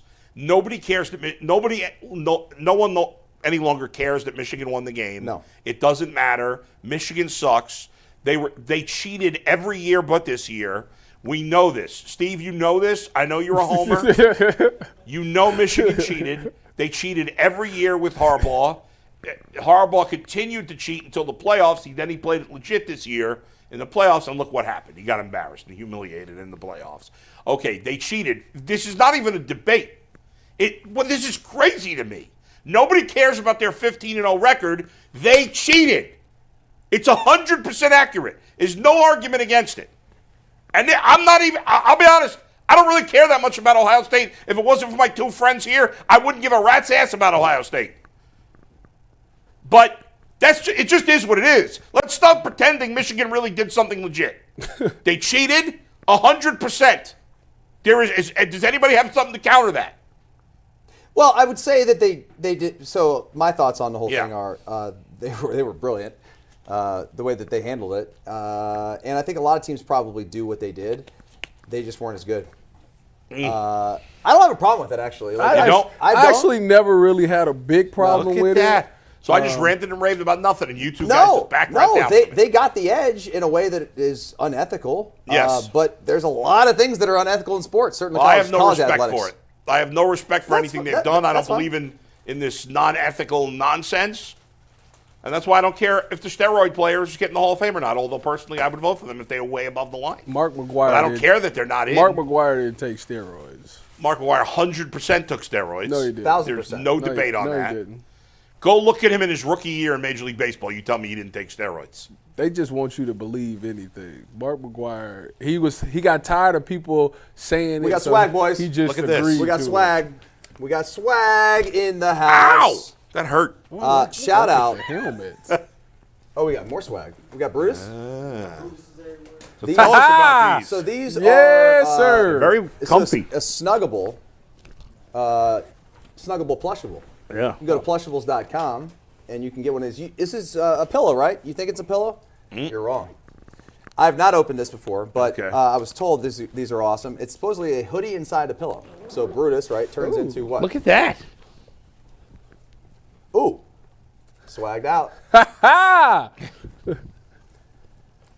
Be a good gift. Those look incredibly comfortable. They definitely well, look mine's They're really. incredibly I'm just touching the comfortable. outside, but Mine's it's all really soft. Mine's about to go in. cozy. Hold on a second. You going in this? I'm gonna go in this thing. Let me All right. see. Let me- Tyvis, you jumping in? Well, I got a hoodie on. Yeah. Hold on. Take my mic off quickly. Stand by. Don't pay attention to my hair. I am not going to put it on, but I'll tell you, at night with this weather, by the way, Sunday night through Wednesday morning, it's going to be like 0 degrees or worse.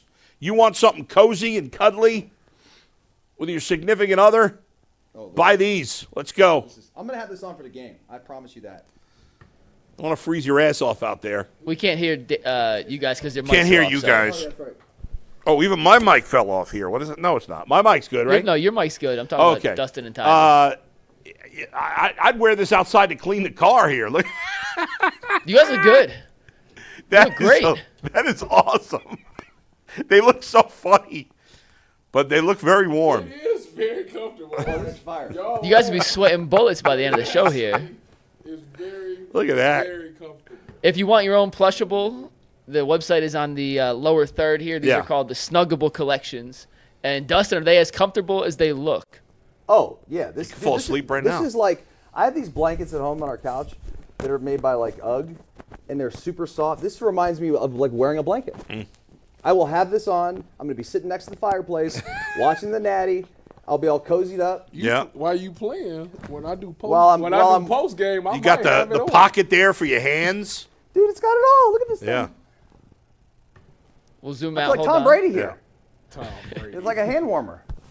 This is great. So thank you to the folks at Plushables.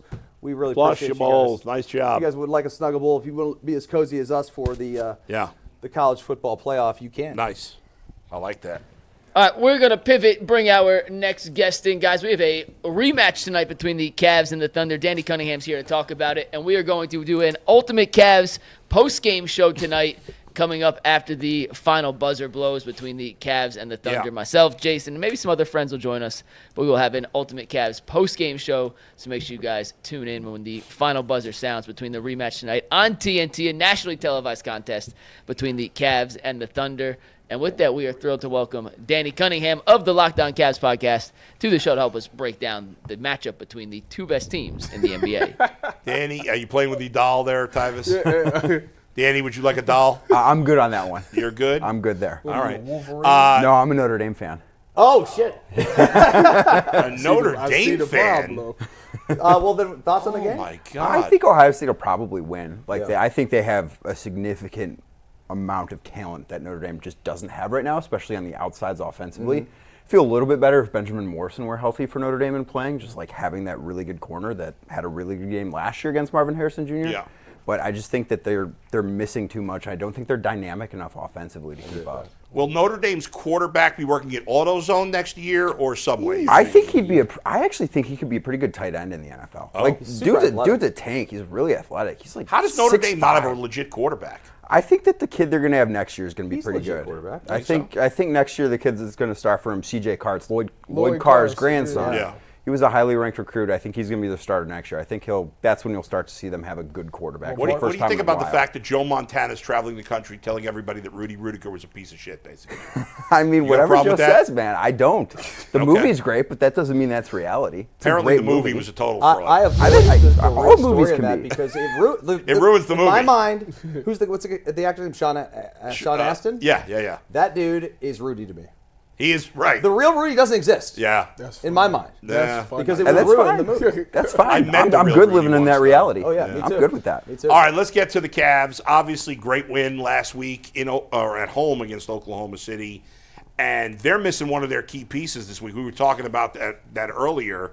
And we were saying we're expecting the Cavs to obviously feed the post quite a bit. Sure. Is that the game plan tonight? Yeah, I would have to think so. I mean, no Isaiah Hartenstein, no Chet Holmgren still. Like, they're going to be a team that doesn't have size in OKC, and that's one of the strengths of the Cavs. What I'm interested in seeing is how good is Donovan Mitchell going to play after he was 3 of 16, I believe it was, last Wednesday night. Now, Lou Dort is somebody that for OKC, he's a really good defender. He's given Donovan a lot of problems throughout his career when those two have matched up. But I think Evan Mobley should have another big night. Jared Allen, I thought, played the best game of his season when they played last week here. I don't know if he's going to have 25 points on 11 shots the way he did, but I think that if the Cavs are going to win this game again, it's going to be one inside because OKC just doesn't have an answer for them near the basket. So what do you think they do with SGA? I mean, obviously SGA had him and Jalen Williams both had really productive games. What do you think they do this time around to try to slow them two down? So I think it's going to be a lot of the same what they did because what you saw them do against Shai Gilgeous-Alexander, Dean Wade defended him. I thought he did a great job. Yeah, Shai scored 31 points, but he needed 27 shots to get there. They did a good job of keeping him off the free throw line, which is something that is important because he gets a ton of points just by getting to the line by drawing fouls. So if you can avoid that, and Dean is a long defender, he's more athletic than I think a lot of people probably give him credit for across the league, and he is kind of somebody that I've talked to a few people that are around that team. They view Dean Wade as somebody that's kind of not like the Shai stopper, but the prototype of what you want if you have to defend Shai Gilgeous-Alexander just because of his length, his quickness. He's somebody that can give problems. So if Shai has the same game he has where, he scored 31 points on 27 shots, the Cavs will take that every time. Have you seen a change in Donovan's attitude? Because we were talking about this. His ability to go out and score 35 like he did against the Pacers or do what he did against the Thunder, had an off night, but also facilitated the ball well, did other things. He doesn't seem like a selfish guy that is just trying to get, pad the stats, box score, all that stuff. It seems like all these guys, including Donovan, who's a superstar, are playing together and will take what the defense gives them. They just want to win games. Mm-hmm. There's nothing sexy about it, although it is sexy to have 35 wins. Right. I mean, the record's sexy. Yeah. There's no doubt about that. But, I think that the leadership aspect of Donovan has been the most impressive part of his season because is he a lesser player than the guy who scored 28 points a game and was 6th in MVP voting a couple of years ago? I don't think so. I think he's probably better. Yeah. But what he's done is he's taken a step back or maybe even a step to the side, if you want to call it, so that Evan Mobley can step up, so that Darius Garland can step up and get back to all-star form that he was a couple of years ago. I don't look at him as doing anything lesser or worse. I actually think he's playing some of the best, most efficient basketball of his career. It's just that he isn't being asked to do what he had been asked to do in the past. He had been asked the first 2 years he was in Cleveland to carry this Cavs team. And now he's being asked to, hey, this is more of a team effort now. We've got better pieces or pieces that are more ready to, help carry a championship team. And it's a team that can go farther the less Donovan has to do. He's still capable of doing everything they need, but the less often he has to do that, the better off it is for the Cavs. Let's go back to Dean Wade for a minute because the last 2 years he hasn't been there for the playoffs. Right. Obviously this team's a lot better. They're better coached. You talked about how he played against SGA, and if you didn't watch the game and you just saw the box score, you'd say, well, he kicked his butt. But as you said, he made him take tough shots. Right. He's a great player. He's going to make tough shots, right? Mm-hmm. He did the same thing I thought with Siakam the other day against Indiana.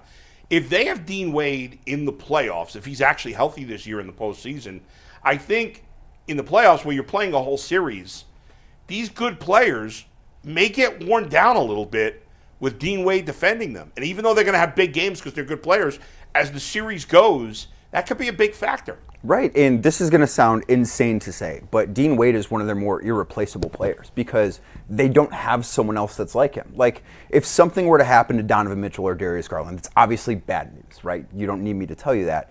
But they also have not a clone of that guy, but they have somebody in another backcourt guy that's really, really good.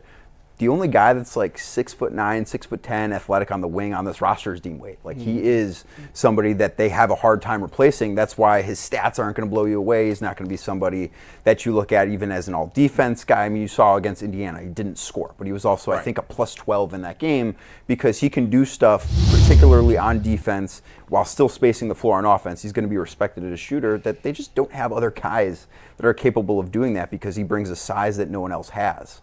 So let me ask you the big question. At the deadline, there's all this talk about them. Some people think that they should go all in on this season. Some people think that they should trade maybe a guy to get, back into the salary cap thing? Right, so they're very slightly over the luxury tax right now. And as we've seen in the past, Dan Gilbert has no problem paying the luxury tax when the team is good enough to win a championship, and I would bet that we're probably all in agreement they're good enough to do that this year.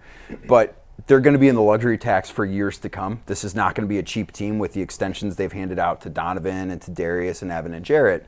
So they're going to be in that tax for the next several years. And with the repeater tax, where when you get down the line, it costs more and more and more the longer you're in it, you kind of don't want to be in it by like $1.5 million, which is where they're at right now. Like, if you want to be in it, you want to be in it. If you're like a million, LeBron's team. Right? Like, you want to go all in and spend a lot of money if you're going to make it count. You don't want to be $1 million over. You want to try and get under if you can. But in the same breath, what do you want to change about this roster? Like, what do you want to change about into the locker room? Like, there's not everybody on this team is going to contribute in every single round of the playoffs. It's just not how it works in the postseason. But do you want to change the dynamic of that locker room, which I've been in a lot of locker rooms in my career. Like, it is one of the most special groups of guys that I've been around in terms of how they get along, the camaraderie of the group. Like, that is something that I do think is almost a bigger decision as Kobe Altman navigates towards this trade deadline of, well, do we want to upgrade somewhere?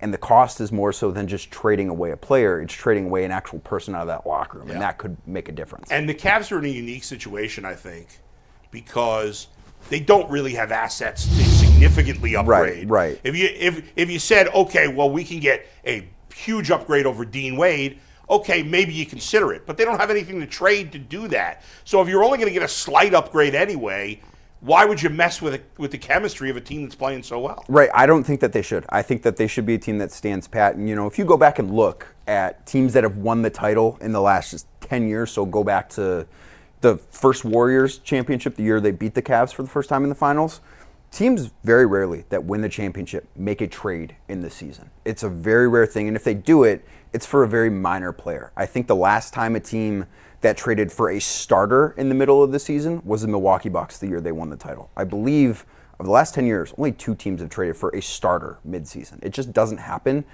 It's something that gets overblown. Often when you make a trade, you're not a team that's actually good enough to win a title, and that's why you have to make a trade.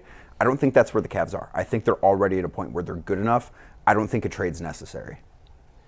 In the playoffs, I've asked several hosts about this, or analysts about this. How many guys are going to play? Because we could go as deep as we want. Right. It could be 10 guys in the playoffs. I think it's going to be interesting, and I think it's going to be something that changes from series to series. When they're in the first round, it's probably going to be a little bit of a longer rotation because they're going to be pretty heavy favorites against whoever they're playing. Like, they should win that series no matter what. And then as you get deeper and deeper, you see that rotation shrink a little bit more and a little bit more. I think that magic number will probably be 9 by the time we get deep into the playoffs, and it's going to rotate who that 8th and 9th guy is. I think you've got the starting 5, Max Strus will play, Karis LeVert will play, and then I think it's kind of a rotating cast of characters after that that's dependent on the matchup. Like, there might be some matchups where they need additional ball handling, and Ty Jerome makes a ton of sense. There might be some matchups where they need maybe a little bit more size and George Niang's on the floor. So it's going to be kind of up to Kenny Atkinson. That's one of the things I'm fascinated to learn. I'm surprised you didn't see. I assumed Ty Jerome would be part of the mix no matter what. I assume Sam Merrill's not part of the mix in the playoffs.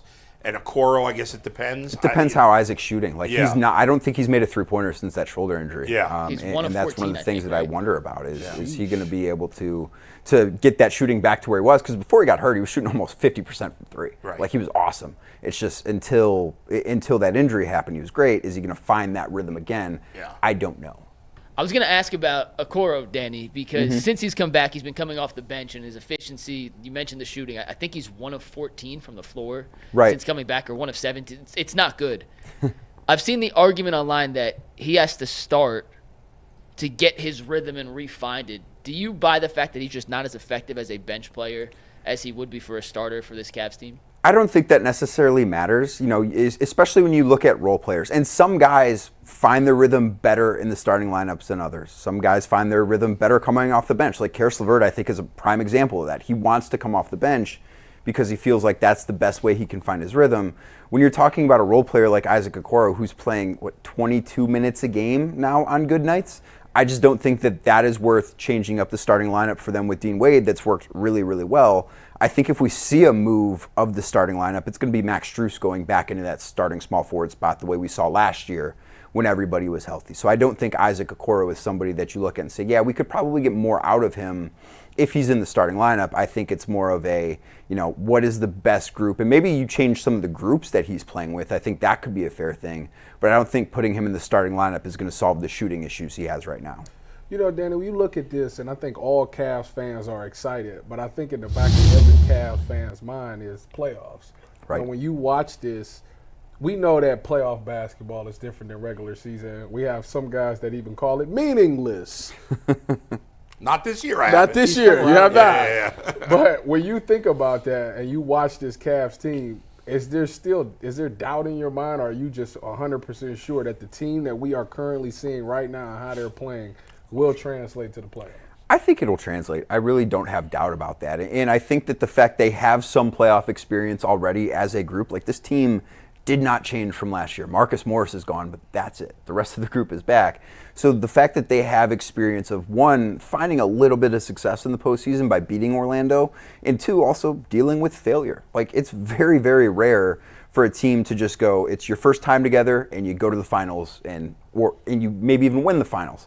Historically, unless you have LeBron on the roster, that doesn't happen in the NBA. Think back to, this is why I think the Warriors, when they were at their peak before Kevin Durant, are a really good comparison for this Cavs team. Think back to what they were the 2 years before they won their first championship. They lost in the second round, they lost in the first round, they fired their coach, they brought everybody back. Sound familiar? Like, that's who the Cavs are. I think that the style they're playing, where they're lighting it up offensively, do I expect them to be this historically great on that end of the floor in the postseason? Probably not, but I think that defensively they're going to continue to get better, and they're a team that still has, despite not playing to their potential on that end of the floor, like, they still have a roster that's built to be a really, really good defensive team. I just think all of that bodes well for the postseason. If you heard the entire team was hanging out together, would they most likely be at the club, the bowling alley, the movie theater, or medieval times? What is medieval times? You don't know what medieval times is? No. You're weird, Bull. Why do you medieval times? Who doesn't know what medieval times is? Well, I'm going to rule that one out. It was my way of saying they'd be playing Dungeons and Dragons. I'm going to rule that one out. Okay, I'm going to fair. rule We that understood one that out. part. I could see bowling. I could see Bowling? bowling. I could see bowling. I think it maybe depends on the city they're in if they're all hanging out. Like, Yeah. if they're in Miami, that answer might change a little bit. It might be the club. They would be the club, this team? You're telling me this team's not going to lose a game just to go back to a city? I don't think that's what's going to happen. I don't. Yeah. I think that I think they're going to be pretty focused when that time of year comes. All right. We got to get you to medieval times, man. You You know- guys ever been to medieval times? Like those dinners? Yeah, they do. I know what it is, but I know I've what never it been, is. no. It's really dorky. It's really Yeah, it's very dorky. That was my point. But I'd go. it can be fun, though. I've never eat been. Eat a turkey leg like an animal. You like that? Who doesn't like turkey? You like turkey legs? Yeah, but like An animal? Like an absolute, no knife, no fork. Yeah. Just absolute Dark animal. meat too, you animal. Dark meat. Gotta Danny, go dark the meat. Yeah, go the ahead. Thunder are actually favored in tonight's game by Right. a point and a half. It was 3.5 before the Hartenstein news came. He's not playing tonight. Not asking if you're a betting man or not, because some are, but do you like the Cavs at minus or plus 1.5 tonight? I think that's an interesting line, and the news of Hartenstein being out because of the injury that he's dealing with, just with OKC not having size, I think there's more upside with the Cavs winning this game. I talked to somebody that covers the Thunder probably a week and a half ago, so before the first matchup, and he goes, I just don't see how the Cavs don't sweep this 2-game set that they play because OKC just doesn't have the size. If Evan Mobley, if Jarrett Allen, if they both play well, OKC right now, with how their roster is constructed, with who is injured, they don't really have a counter to that. And I think the Cavs can have a really big rebounding advantage, too. You think back to the first matchup, there was a possession, it started with 2 minutes left in the fourth quarter. And the Cavs had the ball for 55 seconds because they got 3 offensive rebounds. And OKC just kind of can't prevent that at times. So I do like the Cavs in this matchup tonight. It's going to be interesting. Let me ask one more. The big still your X factor, though, Danny? In terms of whoever determines tonight's winner, is it Allen and Mobley just going off again? Yeah, I think it's size because, again, no Hartenstein, no Chet Holmgren. Mobley's playing really well, too. Look at what he did on Tuesday night in Indiana against the Pacers. That third quarter, he dominated. And even if you go back against that Thunder game, he had a really good game. He didn't make any threes. And that's been one of the things we've seen from him for like the last 6 weeks or so. His volume of three-point shooting has gone up. He's shooting at like 40%. That wasn't even part of the game against OKC. If he hits a couple of threes tonight in this game, that really, to me, tilts the scales in the Cavs' favor. And maybe I'm getting ahead of myself, but this could be potentially a very big game in terms of if they played the Thunder in the finals. Right. Because the Thunder are close enough record-wise. If they win this game and the two teams end up with the same record, the Cavs would have home court because they've swept them. Right, and I think that's a really important thing because we talk about trusting this team in the playoffs. Yeah. I think you feel a lot better about this team when the postseason arrives if every single series they play in starts at Rocket Mortgage Fieldhouse. Definitely. And any Game 7 they would have to play takes place at Rocket Mortgage Fieldhouse. I think that's really important. And in the East specifically, it means the Celtics have to play the Knicks in theory Sure. in the semis. Yes. And because the line of demarcation in the East, I think, is after 3. Let them beat each other up. They'll beat the crap out of each other for hopefully a 7-game series. Absolutely. And where would you, if there were a place that I could pick for the Cavs to not have to play a Game 7, it would be in Boston. Yeah. That's a place. Certainly. You should not want them to have to go for a Game 7. You should not want them to go for a Game 1. Like home court advantage over Boston, I think it might be a bigger deal than home court advantage in the finals, honestly. You don't think Boston's falling off? Didn't they get smoked? I think they're bored. That's the same thing somebody said to me last night. They just won a title last year. They, like the Cavs, really didn't change anything about their team. They know who they are. They've been together for however many years. I'm not saying that they're the same exact team, and I think that the road in the Eastern Conference is much, much more difficult than it was last year. But they, to me, look like a team that we won a title last year. We are off the gas a little bit. A little bit, and they're 6 games behind the Cavs. I think they're probably pretty resigned to the fact they're not going to get the 1 seed because the Cavs have gotten off to such this incredible start. Yeah. It's like, you know what, we're locked into 2-3. Who cares about what's going on against Toronto in January? Right, yeah. I mean, we've seen that here with Cavs teams before. Sure. When LeBron was here, absolutely, especially after they won the title, that 2016-17 team I thought was much better than the team that actually won the title. They won fewer games because they didn't care down the stretch. Yeah. Like, they're just like, we'll wait for the postseason. Danny, I see some of that in Boston. Do you think, Danny, that helps the Cavs because the Cavs are like locked in now? They're more hungry than the Celtics, and the Celtics think that they're just going to coast to the postseason and then just turn it on. Like, there's something to be said for like being engaged through the regular season. I know you don't have to play every night. There's load management and all those things, but in terms of like, if they're just like, let's just get there. We know we're the 2 seed. We're going to be fine. Well, you know what? Their ass may get bounced. I think it's with that attitude. I think it's a really hard thing to flip the switch, right? Like, we all made that joke when the Cavs had LeBron about how they were just going to flip the switch when the playoffs came, and they did a good enough job of that. That's really, really difficult to do. It's hard to succeed in the postseason when you're not building the proper habits during the regular season because, the intensity goes up. It's a different game, and if you've been there, done that, it's not an impossible thing to do, but it's a big challenge. And I just think that Boston last year, I don't want to say it was easy for them to win the title, but they did not have the most difficult road, certainly, of getting to the finals. And that's going to be much different this year. I think New York is better. Now, we don't know that New York is healthy. I mean, all their starters play like 38 minutes a night, and that's going to catch up with you at some point, too. But I think that the East, the top of the East, is much stronger than it was last year, and that's going to matter for Boston. Agreed, but still count out the Celtics at your own peril. Oh, no. I'd much rather them play the Knicks in the Eastern Conference Finals than the Celtics. I don't know what you guys think, but I think that I don't trust New York's rim protection. Like, Karl Anthony Towns is a great offensive player, but I think that Evan Mobley would really succeed on offense in that series. And he's also somebody, too. I used to cover the Timberwolves. Like, I know Karl a little bit. I covered teams he was on. There's going to be a moment where the Knicks are in the postseason. It's going to be like Game 3 at home against the Celtics. Series is going to be tied 1-1. And Karl's going to pick up 5 fouls in 24 minutes. And they're going to lose a game because he just does a bunch of dumb stuff defensively.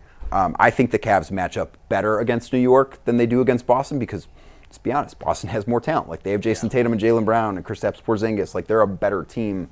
So I think you'd be silly if you said, I would rather play Boston. No, New York would be the better matchup. All right, Danny, good stuff, man. Thanks for coming on. Appreciate you guys having me. Podcast every day? Every day, man. Every single day. There you go. Danny, where could they find you on Twitter as well? Because Earl just stepped out, and we need Earl to help unmic you and stuff. Real D Cunningham on Twitter is where you can find me.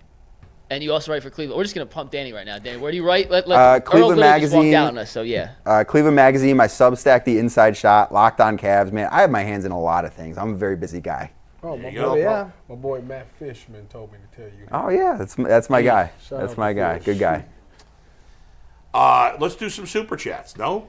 All right, well, Danny, do you mind sticking around for the last minute or two here as we wrap up the show with some Super Chats? I got Chats? time. Where's he going? I mean, I don't know. He might find some of the Super Chats interesting. No one's going anywhere out there. They might have a Super Chat for so let's get our Super Chats in here. First one comes from Baker. Now, this is interesting. Bull, you were here the other day when Paul Baker sent us a Super Chat. We thought it was Anthony's friend.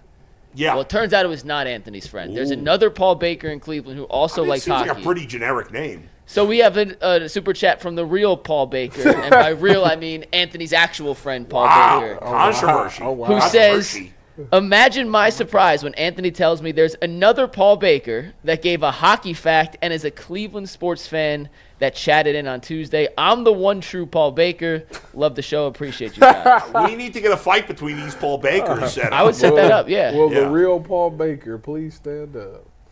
Anthony says the real Paul Baker is a big dude, so I don't know if the other Paul Baker wants that smoke. Well, maybe we'll hear from the other Paul Baker. Maybe he doesn't want to be called the other Paul Baker. He might be saying he ain't ducking Go ahead. no smoke. Next Super Chat comes from Curtis Reeser, who says the Browns should take Abdul Carter at number 2 and then draft Jackson Dart in the 2nd round. Danny, what do you think? Travis Hunter? Travis Hunter or Abdul Carter at number 2? I like Abdul Carter. Like I think he's awesome. Jackson Dart in the 2nd round. That's a stretch for me. Like watching for these 2nd round quarterbacks. Right, watching the last game. I watched the Ole Miss game against Florida, and he threw 3 just terrible interceptions. One of them the DB dropped. When was that game? That was in November. When he was battling the ankle.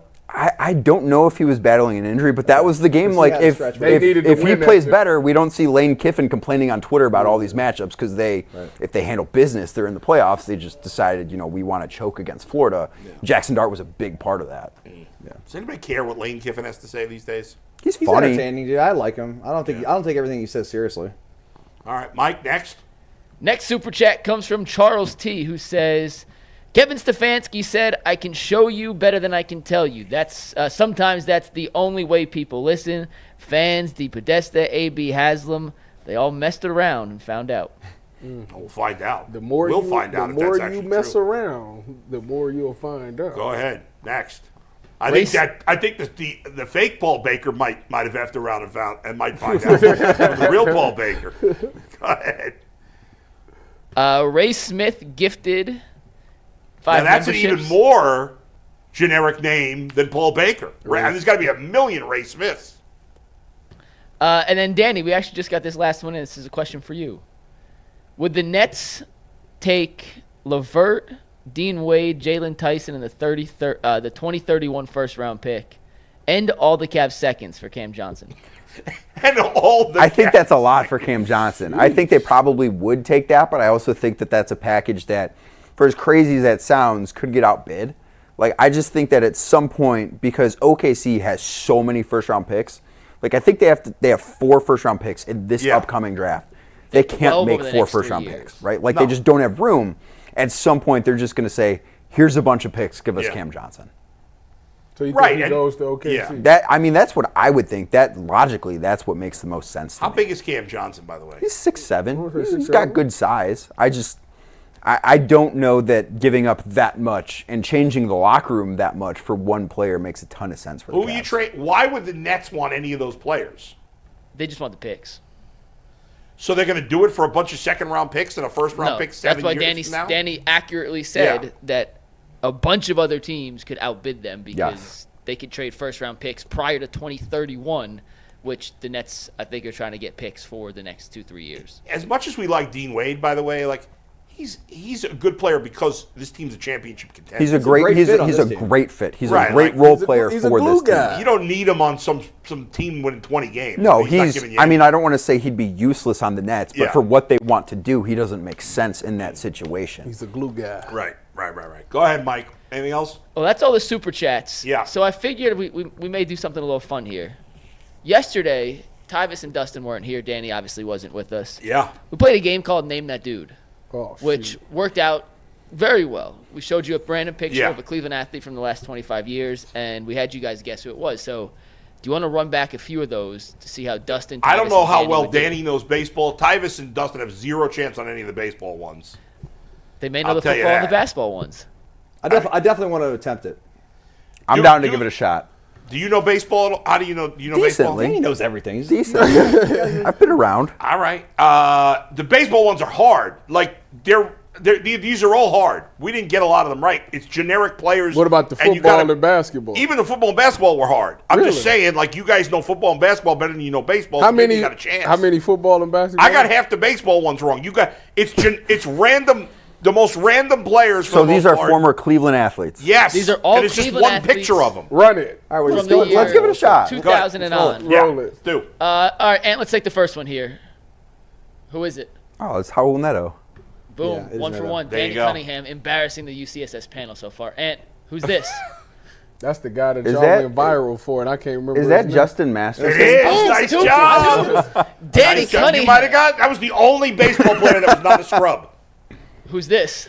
That is I know Dan that guy. Otero. Damn, my he's God. good. That is Dan, everyday Dan, Otero, man. yeah. He pitched Danny every Cunningham. day. Impressed. I didn't know he had these kind of skills. Very impressed. Who is here. that? Man, you get You this guys are one. getting killed. 24. Who is that? I don't even remember. I played the game yesterday. I don't even remember who that is. Jason I mean, this Lloyd has got got to this be one. like Jason got him though. 20. It's 2010. 12 I'll give the Cavs. year. 2010. He had a very ugly shot, right? He did. He made one career They three-pointer. had those awful uniforms in 2010.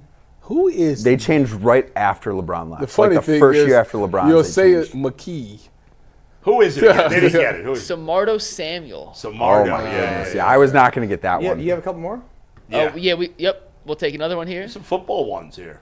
Oh, yeah. Oh, I know who that is. Who is it? Oh, I know him. Dude, oh my God. I know exactly I who that remember is. this guy. Oh my God, I know his name. Danny, do you know Danny, it? you don't know it? I'm surprised. I want them to get it. What is They his know it. name? Gee? No. No. Not Alonzo. But Alonzo Gee was at the Cavs. It was G. works for the Alonzo Wolves. G. Alonzo Gee was at the Cavs. Who did the last play at home? Who was the last home game? They played Oh! the Pacers on Sunday. We love Alonzo G. Alonzo from G. He's He's a scout scouting. for the Wolves Is now. his He's got name no like? ass. Look at that. Is That his guy's name name start like with R? Ramon? Yes. Ramon? Yes. Yes. Yes. Ramon Sessions. Ramon Sessions. On session. I mean, yeah, go Who's ahead. this? Ruben Drones. Ruben Drones. Nice. I'm playing with you. I know No, we that got one. Ruben Drones, right, yesterday? You guys did not get Ruben Drones. Who's Yeah. this? Never Dan, if seen, you could pull this never one off. seen This him would in be my very life. impressive if you can get this one. That's not Nick Swisher, right? No. No. Never seen him. I don't before in know. my life. Next. Ryan Ryan Garko. Garko. Oh wow, That's very rare. that's a pull. You got another man. Browns player? We could pull him in. Hold on. I'm We only enjoying pulled this. in a I'm few sorry. here. It's fun. I You guys love have it. fun I love doing this He game. had 3 minutes. Just dudes naming dudes, man. Yeah. Dudes, just The name game the was called dudes. Name That Dude, and it was a hit. All right, Ant's got 2 more he's pulling in here. All right. Pull him in there, Anthony. Pull him in. All right, you guys ready? Yes, Yeah. sir. This is a 2000 Brown from the year 2000. Quincy stock. Morgan. No, Is that this ain't- Dennis Northcutt? That's not Michael No, those Jackson, were the is 2 it? guesses. They were yesterday, guessed. but it Both is those not. guys were guessed. Michael Jackson? It is No. David Patton. David Patton. Okay. Oh wow. And last one, Ant. Oh, Mingo. No, it's No, not that's Mingo. The dude that traded for the Patriots, I played with him. What's the linebacker? Mac Wilson? Jamie Collins. I guessed Mac Wilson Jamie yesterday. Collins yesterday. Jamie Collins is right. Nice Didn't job. Mingo wear 51? I think You're he good did. with numbers, so I I think thought he you'd be good did. with the Steelers. I am good with numbers. That's Yeah. what I thought. Okay, whatever. You know me, I suck that with was numbers. I didn't get any of the football I games. was there when Jamie Collins. They I couldn't did get not him. know Ryan Garko. Dustin, you were correct. Press. Latavius Mingo did wear number 51, He but that sucked. was Another before terrible Jamie draft pick. Collins. Yeah, it was bad. Thank you. All right, well, that was a little quick edition. That's of it, Name That Danny. Dude. Good job. You Yeah. guys did good overall. Thanks for Danny having was me, guys. The star of Danny that. was great. We were average. Excellent work. We have to bring Danny back to actually face our reigning champ, Jason Lloyd, because Yeah, that'd be Danny fun just to put on see. an absolute clinic, and he had a higher score in just 4 rounds than Jay and you yesterday. Yeah. Bill. Well, because I was like the only 4, one. right? I like 3 See, or 4, how we right? did it is if you guessed and you got it wrong, you lost a point. Okay. I was the only one guessing on every one. I didn't care if I lost a point. So you were bad at the strategy. My strategy was terrible. Fair. It was horrible strategy, but I wanted to play and have fun. Jason and Jay were scared to guess. No, but Jason did get the most right. He did just get didn't the get any most right. wrong. Kudos to him. He Yeah. was good with the basketball, especially. And then Jay refused G was to pretty guess. good with the football. Jay chickened out. Jay didn't know any chickened of out. them. Yeah. I knew some of the baseball, and I didn't know any of the other guys. All right, well, make sure you guys follow Danny online. We'll see Check you him out on later. the Locked On Cavs podcast, and we'll see you guys tomorrow on the Ultimate Cleveland Sports Show. Peace. No overtime.